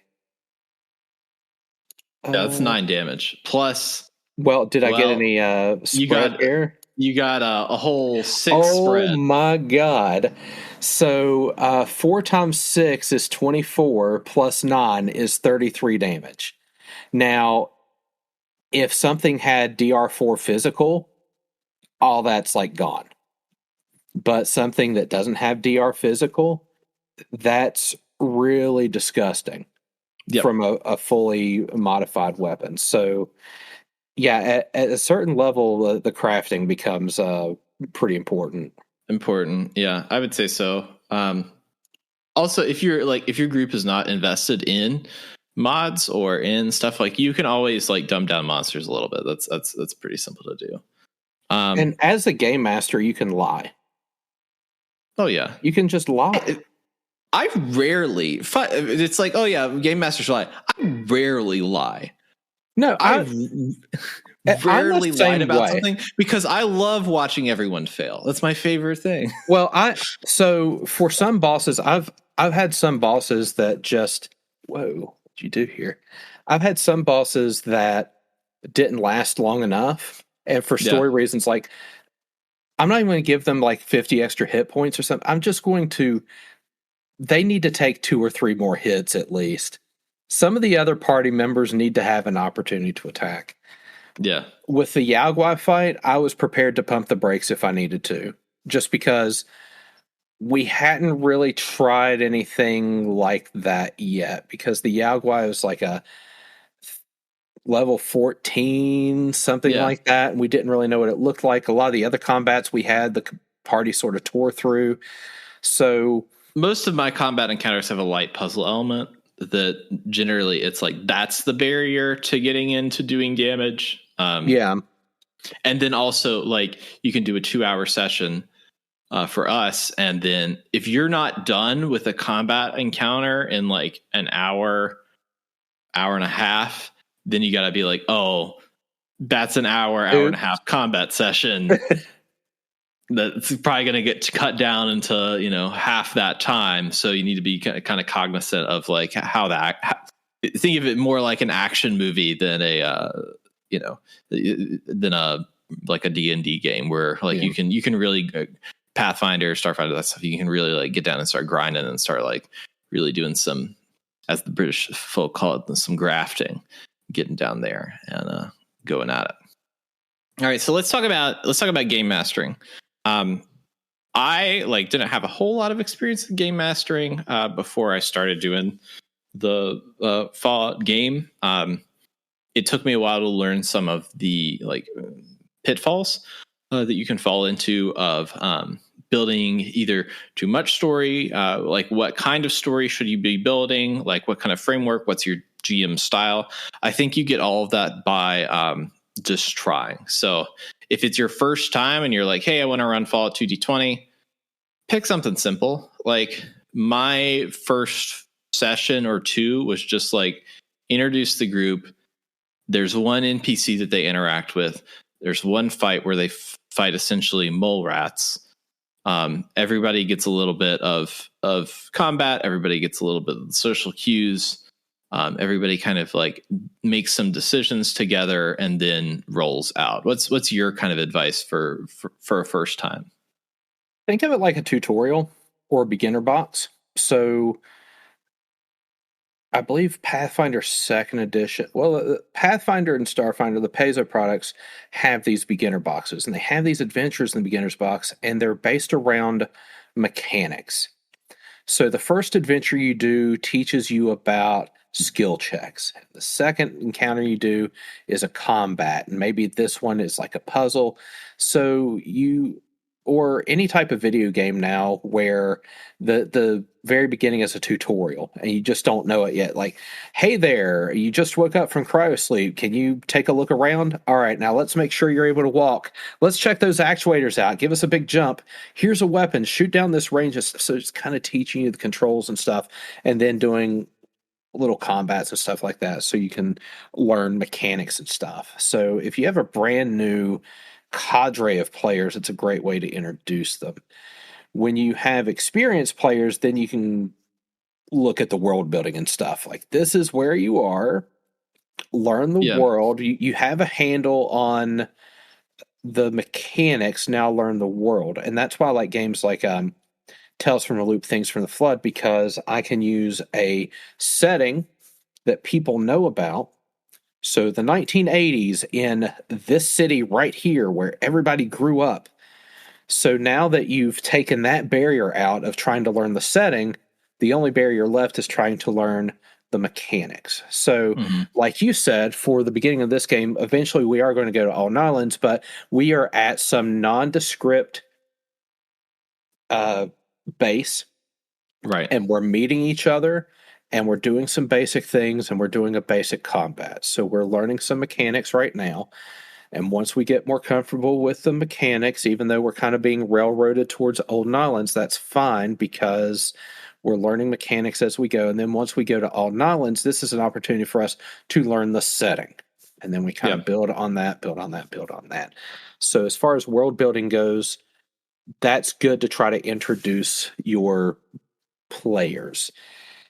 And I think it's always good to do to like, if you don't want the like quintessential tavern setting for too long, and so introducing some sort of like, hey, something is happening. Like I like the beginning of KOTOR 1. It's like you make your character, and it's like, wake up, man! The ship is under attack. Like, you got to get out of here. My name is this. And we're just going to go. We got to go right now. Like, we got to go do this thing. Like, to me, like for an experienced player, or like that's a fun set to get into, because you already, like, if you are experienced, you know your character, you know what's happening.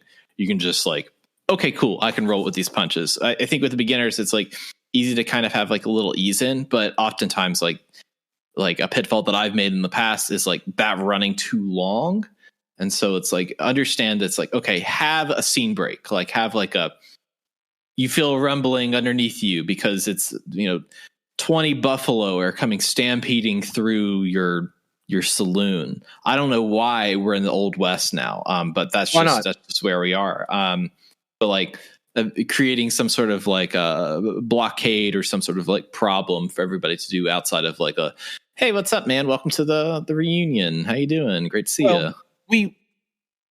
You meet at a bar or you meet at the saloon is the precursor to a session 0. So now games will do a session 0 where we can talk about how do these people know each other, and we can establish that fiction. Some games have it built into their system. Fate, for example, there are questions like look to the person you're right, establish a relationship with them.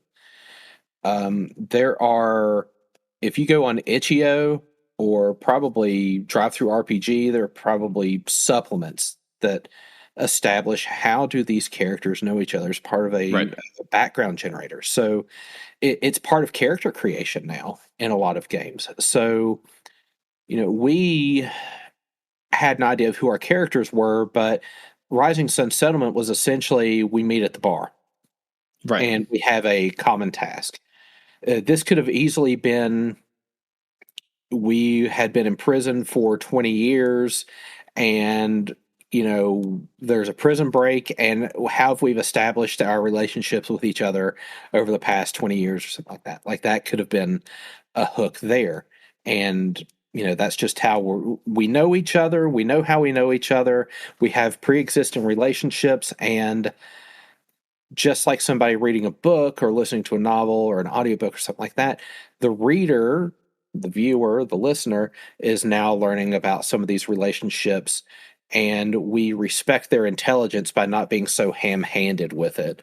Like, I can tell that these two characters are friends without them saying, we're friends, like that type of deal. But yeah.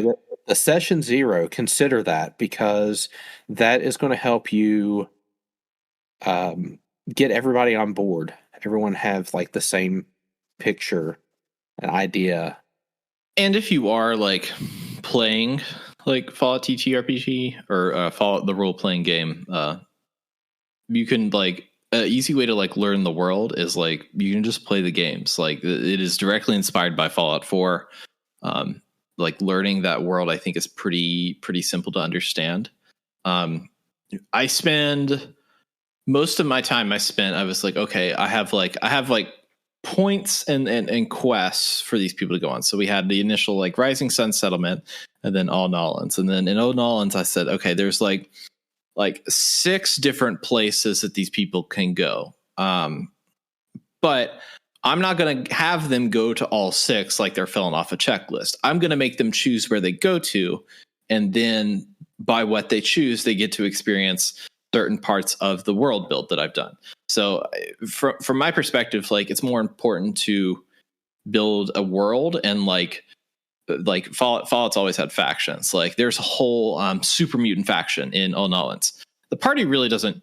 The party talks to a janitor and a guy that's at Rising Sun Settlement that works the radio. They rarely talk to any of the super mutant factions, because outside of the game, I sent out a survey that was like, hey, what of these interests you? And I can build that into the story. And then I took the most popular ones and said, okay, this is kind of like the layout for where the party's going to go. So I think also like knowing your players and what they are interested in is important when you're building your story, but having those things in the background from your world build helps inform you later down the line. And you can always mix and match if you have an idea of what you would like for the party to encounter. And you also get an idea of what the party is interested in doing. So, we go see Ella Fitzgibbons, and maybe on the way we're attacked by 2 super mutants. Or maybe we wanted to go see, go to the Sweet Chariot, and we're attacked by 2 super mutants on the way. Or maybe we wanted to go to the Superdome to talk to the super mutants, and there was a misunderstanding, and we had to fight 2 super mutants along the way. Like, you could have picked any of those, and you could fashion, like, what's the end result here? What faction resonates with people the most? What are people, what are people interested in? And you can still have them sort of host that. There's a lot of memes that go around, like, this throwaway NPC I made is now like this beloved character that all my players like, and will love and protect them and die for them if they need to. And it's truth, you really don't know what your players are going to like. Tabletop RPGs are a collaborative storytelling process. So you can create some ideas and they won't survive contact with the players, but you can still use some of that stuff a little bit later. You can roll with those punches. You know what type of encounters you want to do. You know what type of puzzles. And does it matter if it's Ella Fitzgibbons or the leader of the Pigskins, or, as long as the motivations can be changed a little bit, does it matter who's giving the task or what type of task it is? You can kind of roll with those punches. And that's kind of like from like the perspective of our party when we came. Ella Fitzgibbons was the quest giver that had a previous like beef with the Brotherhood of Steel, and that set off Lonnie, so that when he met another quest giver, Marty Buffont, he was like, okay, at first he was like, okay, yeah, I'm more in line with this because they are more aligned with me, so I trust their word a little bit better than another quest giver, which is like, have those options there of like, hey, here's people telling you to do essentially the same thing, but with little tweaks and differences there. So you don't get like put into the thing of like, hey, it's your commander here.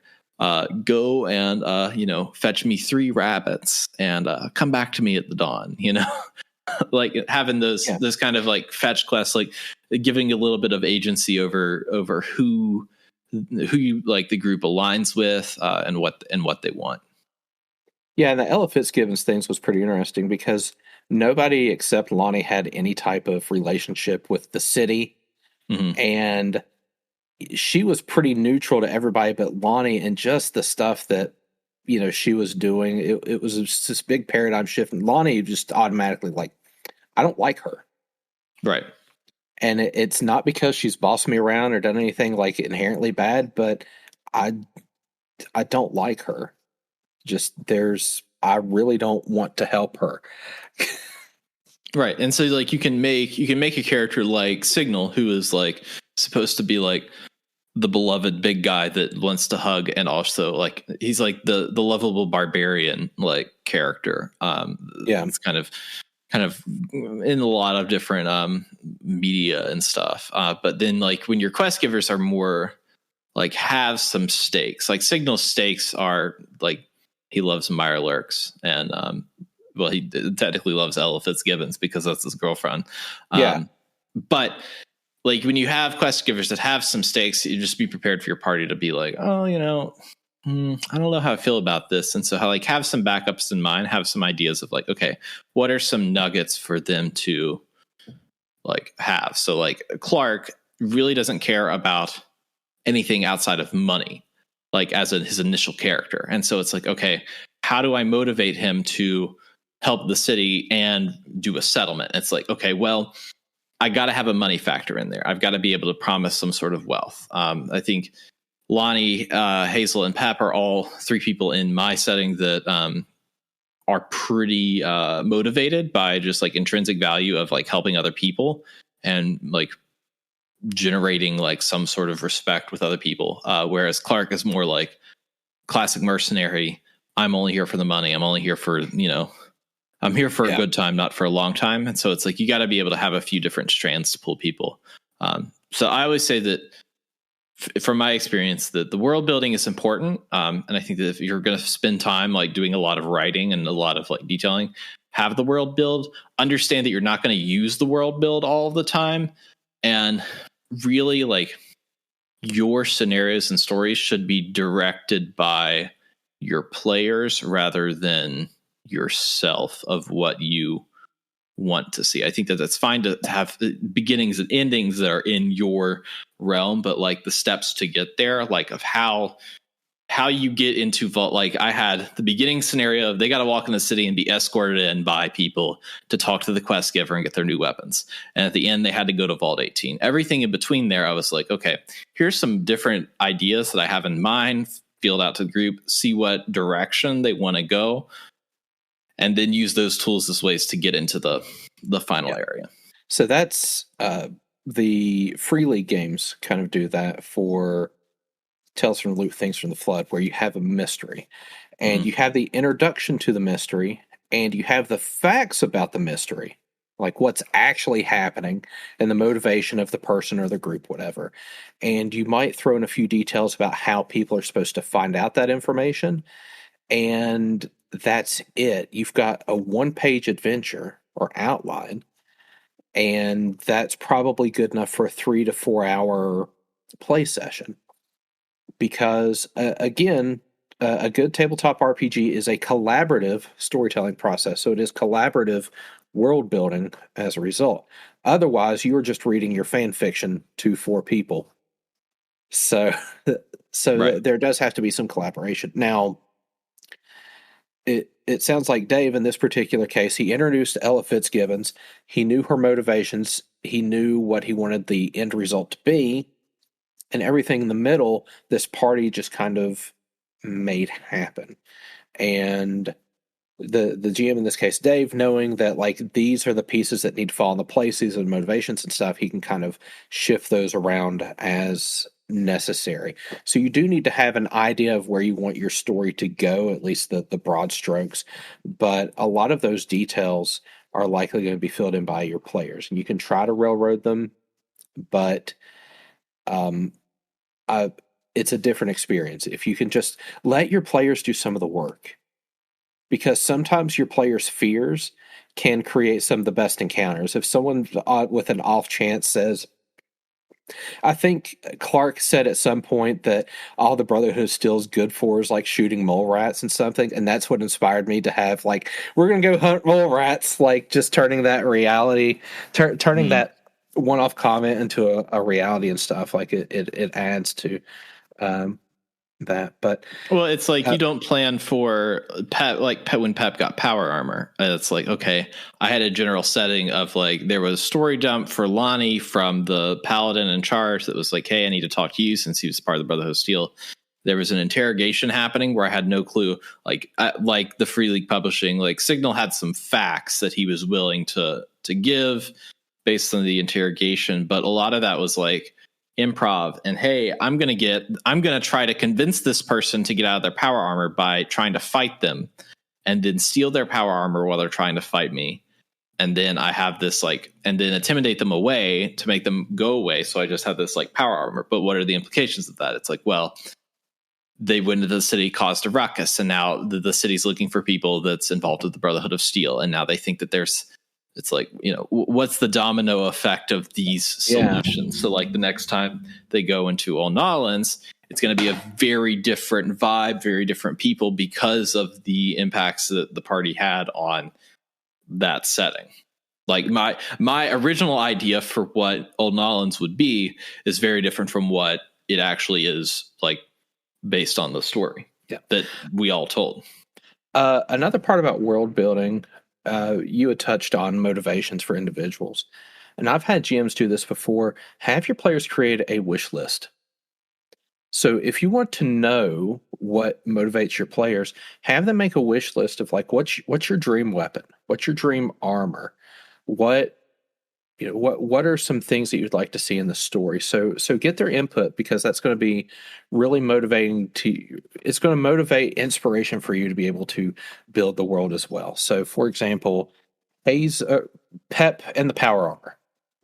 Dave knew that eventually that's one of those bucket list check marks that Pep wanted to, or the player for Pep wanted to mark off. They wanted to get power armor, and we were able to do that fairly soon into the story. But there's stuff that we can space out as well. So Lonnie, for example, is an orphan, and we don't know who Lonnie's parents are, and Lonnie isn't sure he wants to know who his parents are. Jared, on the other hand, thinks that makes some pretty interesting story because that's going to create some varying degrees of complication depending on who they are, if there's any siblings, if there's any other extended family, if I'm the long lost son of something like that, or the bastard child that shouldn't exist, or like there's so many different implications and stuff, and that is basically a bullet I've put in Dave's gun, right? And there's ways that like even any point. There's ways that even players like influence that. So like when we were getting the initial load of settlers into the thing, I didn't think about like what these settlers' background were. They were just like blank slates. It was like 20 people on a trolley headed out of all Nolans. And at the end of it, he was like, are all of you born on February 31st or whatever, the thing that Lonnie says for the orphans. And at that moment I was like, I didn't expect them to be orphans, but that's actually a really interesting thing for a person that is a mayor of a settlement to have them all be kind of similar to him, being these like 16, 17, 18-year-olds. Well, that's what I was thinking too, because they matched me. They weren't ghouls. Yeah. That was really the only explanation I could come up with at that point, because like as soon as you said that, it's like, damn, that sounds like Lonnie. I wonder if they're all orphans. I wonder if Signal just raided an orphanage, because those would be some of the few people that couldn't be controlled by, what was going on in Old Nolans. And that's right. What I came to. So if you had said no, like, I raised their hand, that would have raised a lot of questions for me. Like, where were there other humans? This is not right. Unless something like intentionally, like my advice is always like leave things amorphous unless they have like a specific purpose. Like there are very specific NPCs that are essentially villains, and some that are just like, hey, these are characters that the group's going to interact. Like Snick is a great one. This is a character that I don't have a plan for, that the group is going to decide the story for. Like their actions are going to affect Snick however they are. Now Snick is gone from the story now to the joy of everyone. But at some point Snick will be back, and we'll have different thoughts based on like their interactions with him. Same for a lot of the other NPCs that we've had. Pretty much anyone outside of like main villains that I have in mind are like very much influenced by the group. And I think having that improv mindset of like, yes, and it's like, yeah, you're right about that. And it's this, like, yes, all of these people are orphans, but when you brought it back to the settlement, 3 of them were like, we want to be in a gang and wear leather jackets and say like, tunnel snakes rule, like that. It's like, well, and we're also talking about a game system where if you said they aren't orphans, I could have spent a luck point and said, yeah, they are. Yeah, they are. Exactly. Yeah, exactly. I mean, you have a game that allows the players to mechanically influence your story. So don't be too married to individual minor details. Yeah, I agree. If you want to, essentially, you could play, like you could go back and decide that you want to run a game in one of the like previous game settings. You could do a Boston, everything's set up for Boston in the book. If you wanted to do New Vegas, which is very popular, Fallout 3, all of those are pretty easy because you already have your map. Like your map is already good. And you can change it based on time period. You can be like, yeah, this is like 10 years after the setting of the game, but you still have like your setup, you have your locations. People are familiar with that. The world building, the homebrew takes a little bit more time to get everything right. And then you realize, okay, this is a unique setting. So there's got to be unique weapons. There's got to be unique armor. And there's got to be some unique factions that are changing things. And there's got to be some static ones. But those also have to be changed in some ways too. So I would say that if you're looking to just like start off and run a game, I think that the world building aspect took me a while. That's what I spend most of my time at first doing, was like, here's where everything is. Yeah, keep it small, keep it intimate. Yeah. I mean, anything else on? We're in one city and the surrounding area. Like keep it small, and then you don't have to do as much world building.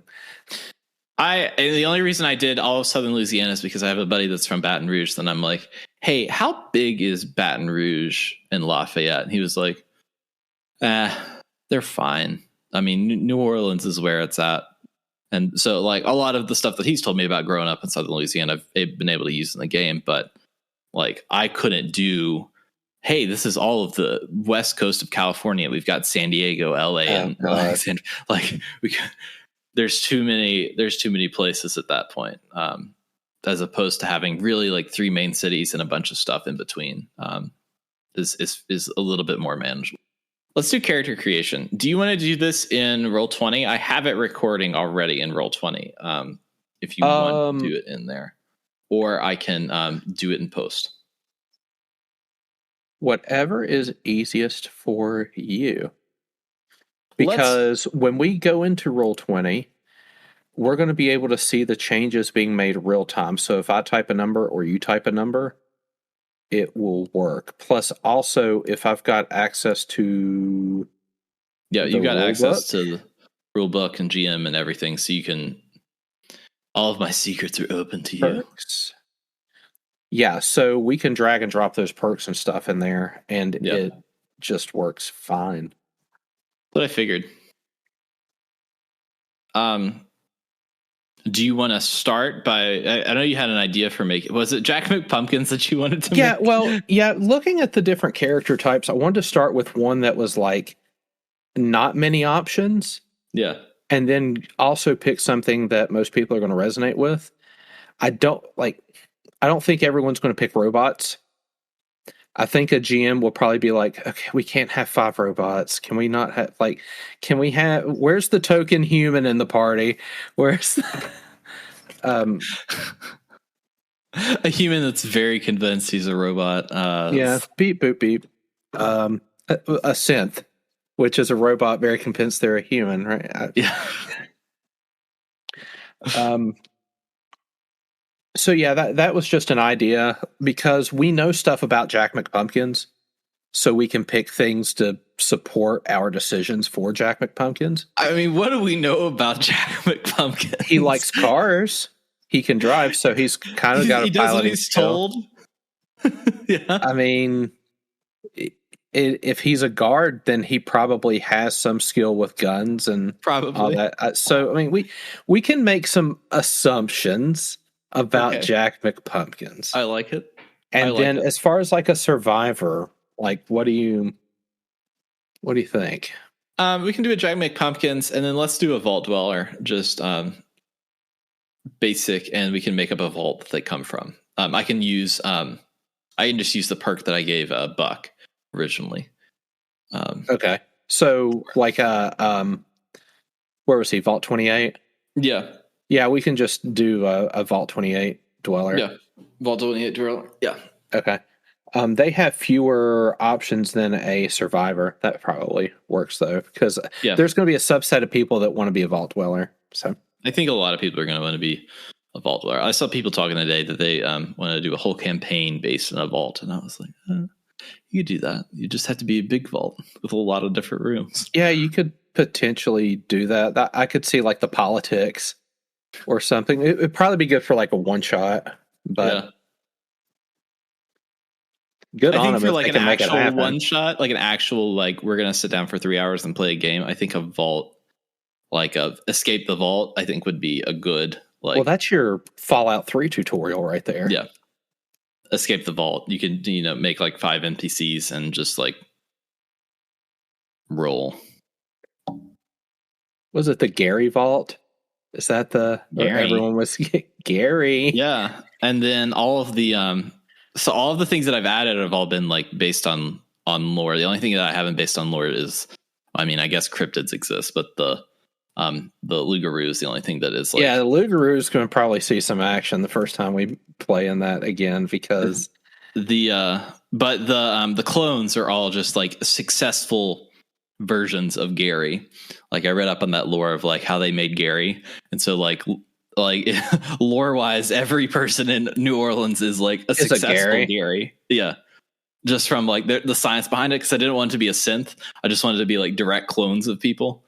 So they're all Garys, and effectively, like I think the Martys are like technically super mutants, but they're not like big and green and strong. Yeah. It's all based in the lore. It's all deep in there. Let's make some babies. Sure, yeah. So we wanted to walk through character creation and kind of give you a nice little test of how that works. We're not going to walk through absolutely everything with character creation, but we did want to show you how to make essentially 2 characters. So I think Dr. J over here, he's going to be starting us off by making a Jack McPumpkins style character. All right, so let's make Jack McPumpkins. So right. I'm going to add myself a Dr. J's Jack McPumpkins. This is an all players. Save.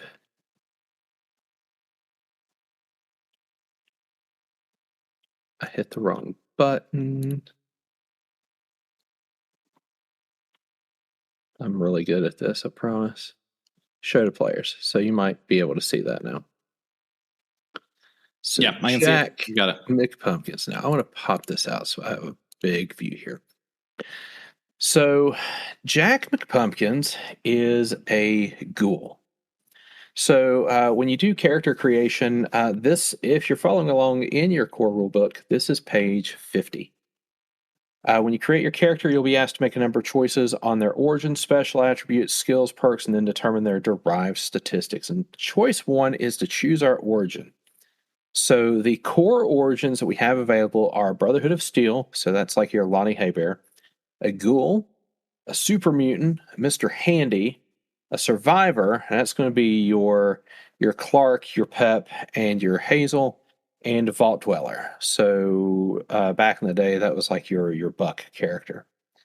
So Jack McPumpkins is going to be a ghoul. So that is where we're going to start. Now, if we go to page 52 of our core rulebook, every origin has their own trait. And I realized that I can't do it like this if I'm going to drag stuff over. So we have our own traits here. Now, ghouls have the trait necrotic post-human. You are immune to radiation damage. In fact, you're healed by it. You regain 1 hit point for every 3 points of radiation damage inflicted upon you. And if you rest in an irradiated location, you may re-roll your dice pool when checking if your injuries heal. In addition, survival becomes a tag skill, increasing it by 2 ranks. So we're using roll 20 right now. I should be able to take necrotic post-human and add that as one of my traits right here. So necrotic post-human is going to give me a tag skill. So if I go to my core sheet, which has all these different skills, I can go ahead and tag my survival and give it 2 points, because that's what a tag does. It increases the rank by 2 points. So that's kind of the basics of what I get for being a ghoul. The different origins will have different bonuses, but this is just kind of what I start off with right now. Now, step 2 is going to be increasing my special. Now, this is discussed on page 58. So at the beginning of creating your character, every special attribute starts with a rank of 5. So I'm going to go ahead, increase all of these to 5 for now. So I'm an average Jack McPumpkins at the moment. You have 5 points to spend to increase your attributes, and each point spent increases a single attribute by 1. Use these points to buy ranks in any special attribute. No attribute may be increased above 10, although your origin may alter this maximum for some attributes. You can reduce a special to 4 to gain an additional point towards your special. So we're looking at Jack McPumpkins. What is Jack McPumpkins good at? Well, let's see, Dave. What is Jack McPumpkins good at? Do you find Jack McPumpkins to be charismatic? find him to be charismatic. Yeah, I would think that he would be a charismatic kind of guy. And with a name like Jack McPumpkins. So maybe I put 2 points into charisma right now. Leaves me with 3.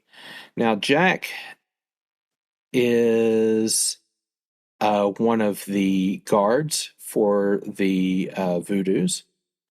So he's probably got to be good with guns. So I'm going to give him a point in agility. Actually, I give him 2 points in agility, and that leaves me with 1 point right here. And let's see here. I also want to give him a point in perception, because there's some of the skills that rely on perception that I kind of want him to be good at. So I've assigned my 5 special points right now, and I can determine whether or not I want to reduce any of those 5s to give myself some additional points. So do I want to reduce strength? Do I want to reduce endurance, intelligence, luck? Let's see. I don't know if Jack is the most bright individual. Yeah, I agree. I don't think he's very smart. Okay, so I'm going to drop his intelligence to 4. That gives me another point to play with, and that's also the minimum that I'm allowed to use my intelligence. So where would I put that point? Well, maybe he's lucky, because for him to have gotten a job with the Voodoos, that seems like a little bit of luck may have been involved for that. And just looking at my character sheet right now, I think I'm happy with what I've got. So right now, my special is Strength 5, Perception 6, Endurance 5, Charisma 7, Intelligence 4, Agility 7, and Luck 6. So if you add all of these up, it should be 40, 11, 16, 23, 33, and 40. Yeah. Yeah. So the core rule book has some suggestions for what you can do during character building. There is a balanced approach where everything sort of hovers around that 5 range. There's a focused approach where one of your primary stats is an 8, and there's even a specialized approach where one of your stats is a 9. And you could go even harder than that if you wanted to. You could have a 10 in strength and a 5 in everything else if you really felt like it, if that's how you wanted to specialize your character. So I'm happy with my character right here. I see that I have a good charisma and a good agility. So that's something I may want to consider when I'm picking skills. Now, at the bottom of page 58, we go to step 3, which is our tag skills, and then we buy our skill ranks. We're going to choose 3 skills to be tag skills. Tag skills are the most important skills to your character and represent specific areas of expertise and knowledge that your character possesses. Your origin may grant you an additional tag skill, and our origin did grant us an additional tag skill. We got that in survival, so we don't have to do. So that decision's made for us. We have 3 additional tag skills we want to make. Now, tag skills are important because when you roll your 2d20, normally you crit on a 1. So if you roll a 1, you get 2 successes. Now, at the moment, if Jack McPumpkins were to make a survival roll and he got a 2 or better, that would be 2 successes. Now, skills can have a maximum rank of 6, which means if eventually Jack McPumpkins had a survival of 6 ranks and it was tagged, he would get 2 successes on a 6 or better, which means a 30% chance on each d20, which is pretty significant. So imagine that on, a skill like small guns or energy weapons or some of your combat skills. This is what we were talking about earlier, where you could crank up your skills to the point where each time you roll a d20, you've got an 80% chance of getting a success and a 30% chance, or 80% of getting at least 1 success and a 30% chance of getting 2 successes on each d20. That is pretty significant, all things considered. So now we kind of talked about the ramifications, let's pick some tag skills. So each of our tag skills begins at rank 2 and all the others begin at rank 0. So let's pick tag skills. Well, we know that he's got a good agility. And if we look at agility, small guns, sneak, throwing, we probably want to get small guns in there just because we know that he's a member of the Voodoos. He's going to be expected to be a guard and handle guns. We can go ahead and give him small guns in rank 2. Dave, were you going to say something? No, I agree. I'm with you on the small guns situation. Yes. Now we also I'm following along in my book like a good little boy. Oh, cool. Excellent. Now, we also know that Jack McPumpkins is a car aficionado. Somehow. That fact was interjected. So I'm going to give him the pilot skill and bring that up 2 ranks as well, because that's something that he's passionate about, he's interested in. So he's just got that.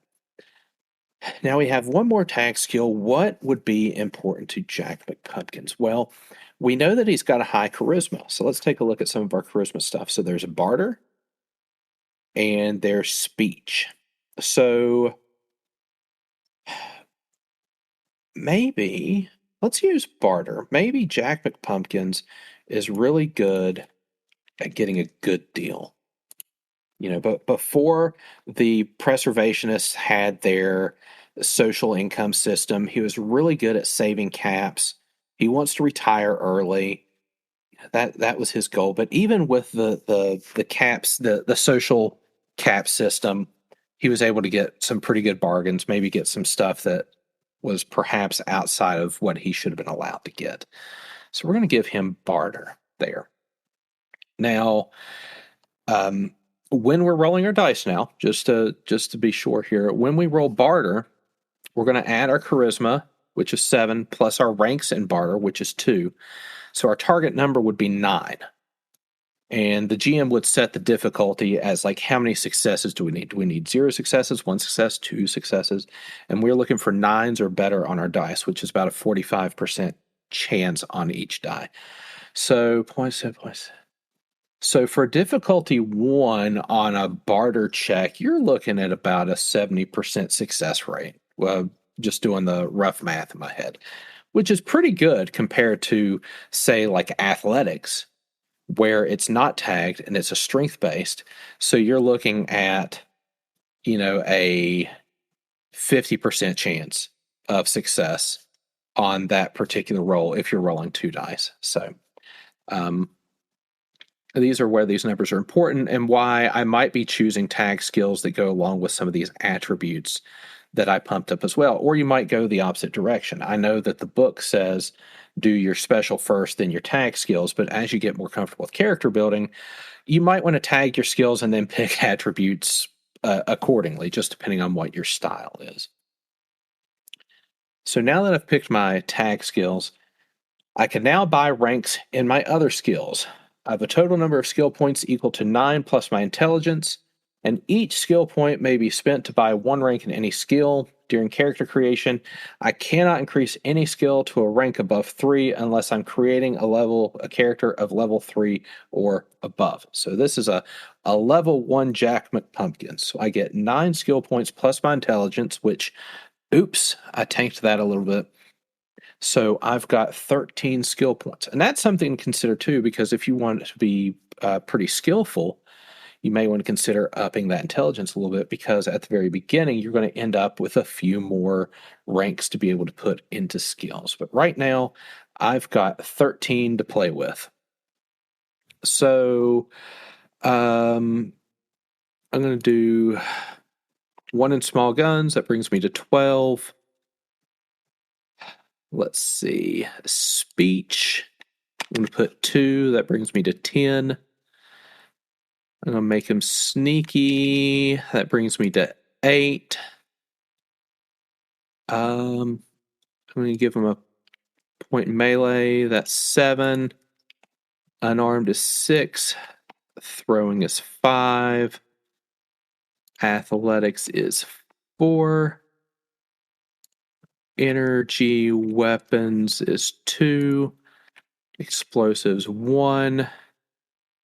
And then maybe we give them an additional point in survival.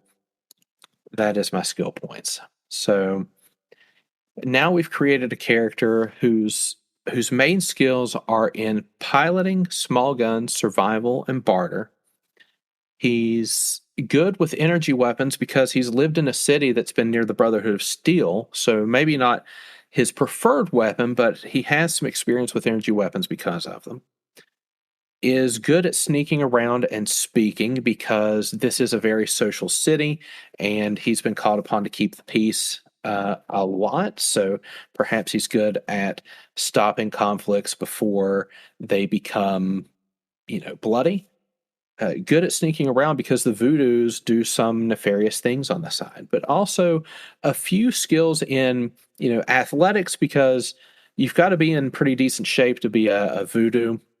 Some experience with melee weapons and explosives just because of the work that the Voodoos do, and as well as some throwing and unarmed. So Jack McPumpkins is probably good in any type of combat situation, is pretty adaptable, but definitely prefers to have a small gun on them. And that's sort of what the skills tell me here. So what do you think so far, Dave? I think Jack McPumpkins looks like he's very formidable for his job and for what he does. I think that he matches the mind's eye of Jack McPumpkins. Okay. So step 4 is that we choose our first perk. Now, perks, if you're familiar with the Fallout games, they're pretty robust and there's a lot of them, and the tabletop RPG is no exception. Now, a lot of the perks are going to have some requirements that will modify whether or not they qualify for them. So I'm looking at the first page, for example. The first page of perks is on page 59 if you're following along. I'm looking at Adamantium Skeleton. It requires an endurance of 7. I only have an endurance of 5, or Jack McPumpkins only has an endurance of 5. So I could not take Adamantium Skeleton right now because I would have to do something to pump that number up.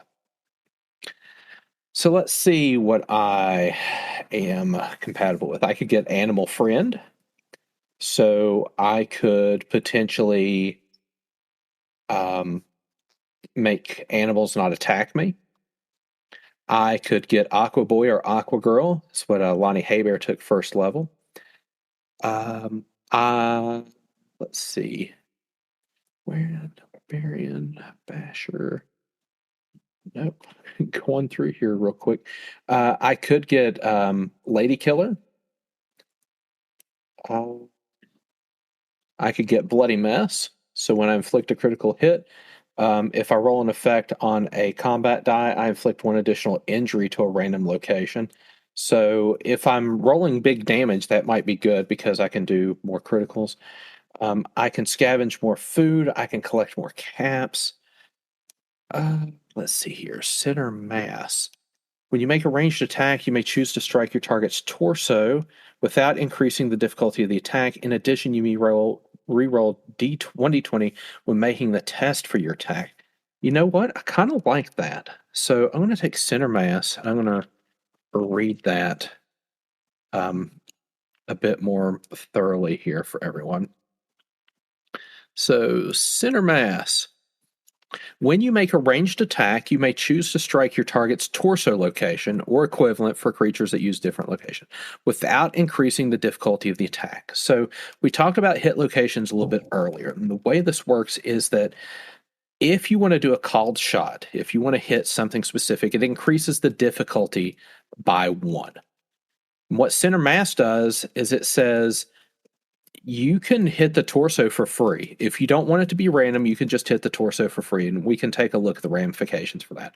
But in addition, you may re-roll 1d20 when making the test for your attack, which means that if I choose to hit the torso, which we talked about power armor is sort of some of the thickest armor and stuff, but this also lets me re-roll a d20 when making that test, which means I have potential to turn a failure into a success.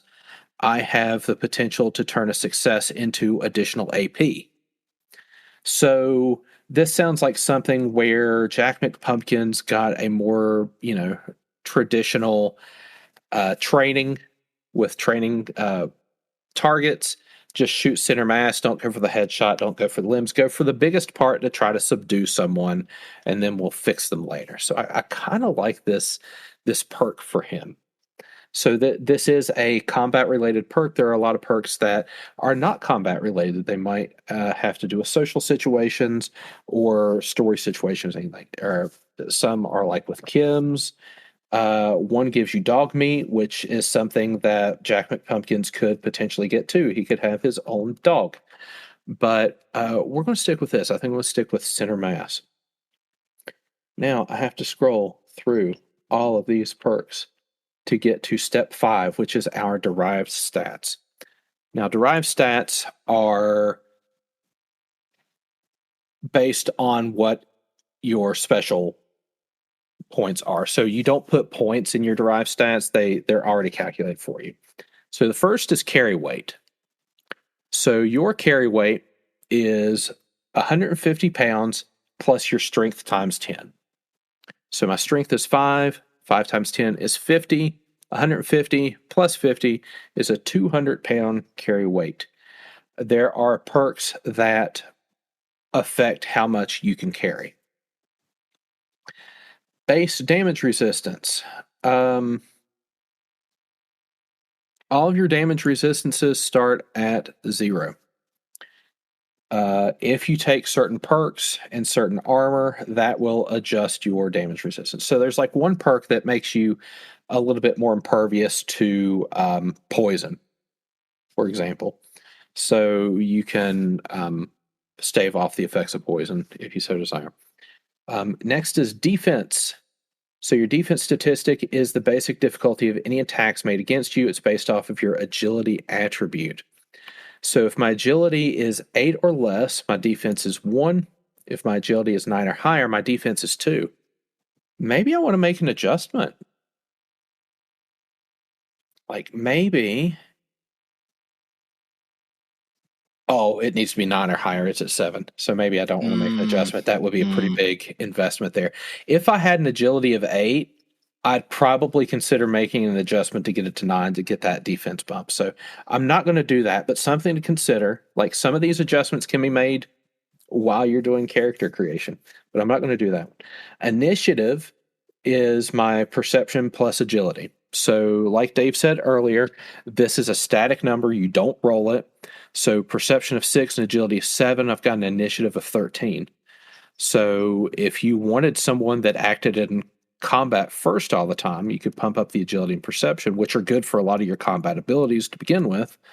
And that would be a way to do it. Health points are your endurance plus luck. My endurance is 5. My luck is 6. Brings my max hit points to 11. And then melee damage, depending on my strength, you can have a melee bonus to damage. Now, that starts at a strength of 7, and I have a 5, and I don't see Jack McPumpkins wading into melee too much, so that's not really... I don't think so. Not really important for me. All right. Step 6 is I choose my equipment. Now, my equipment is going to be based off of my origins. So this starts on page 76 of the core rulebook, and I'm going to scroll through until I get to...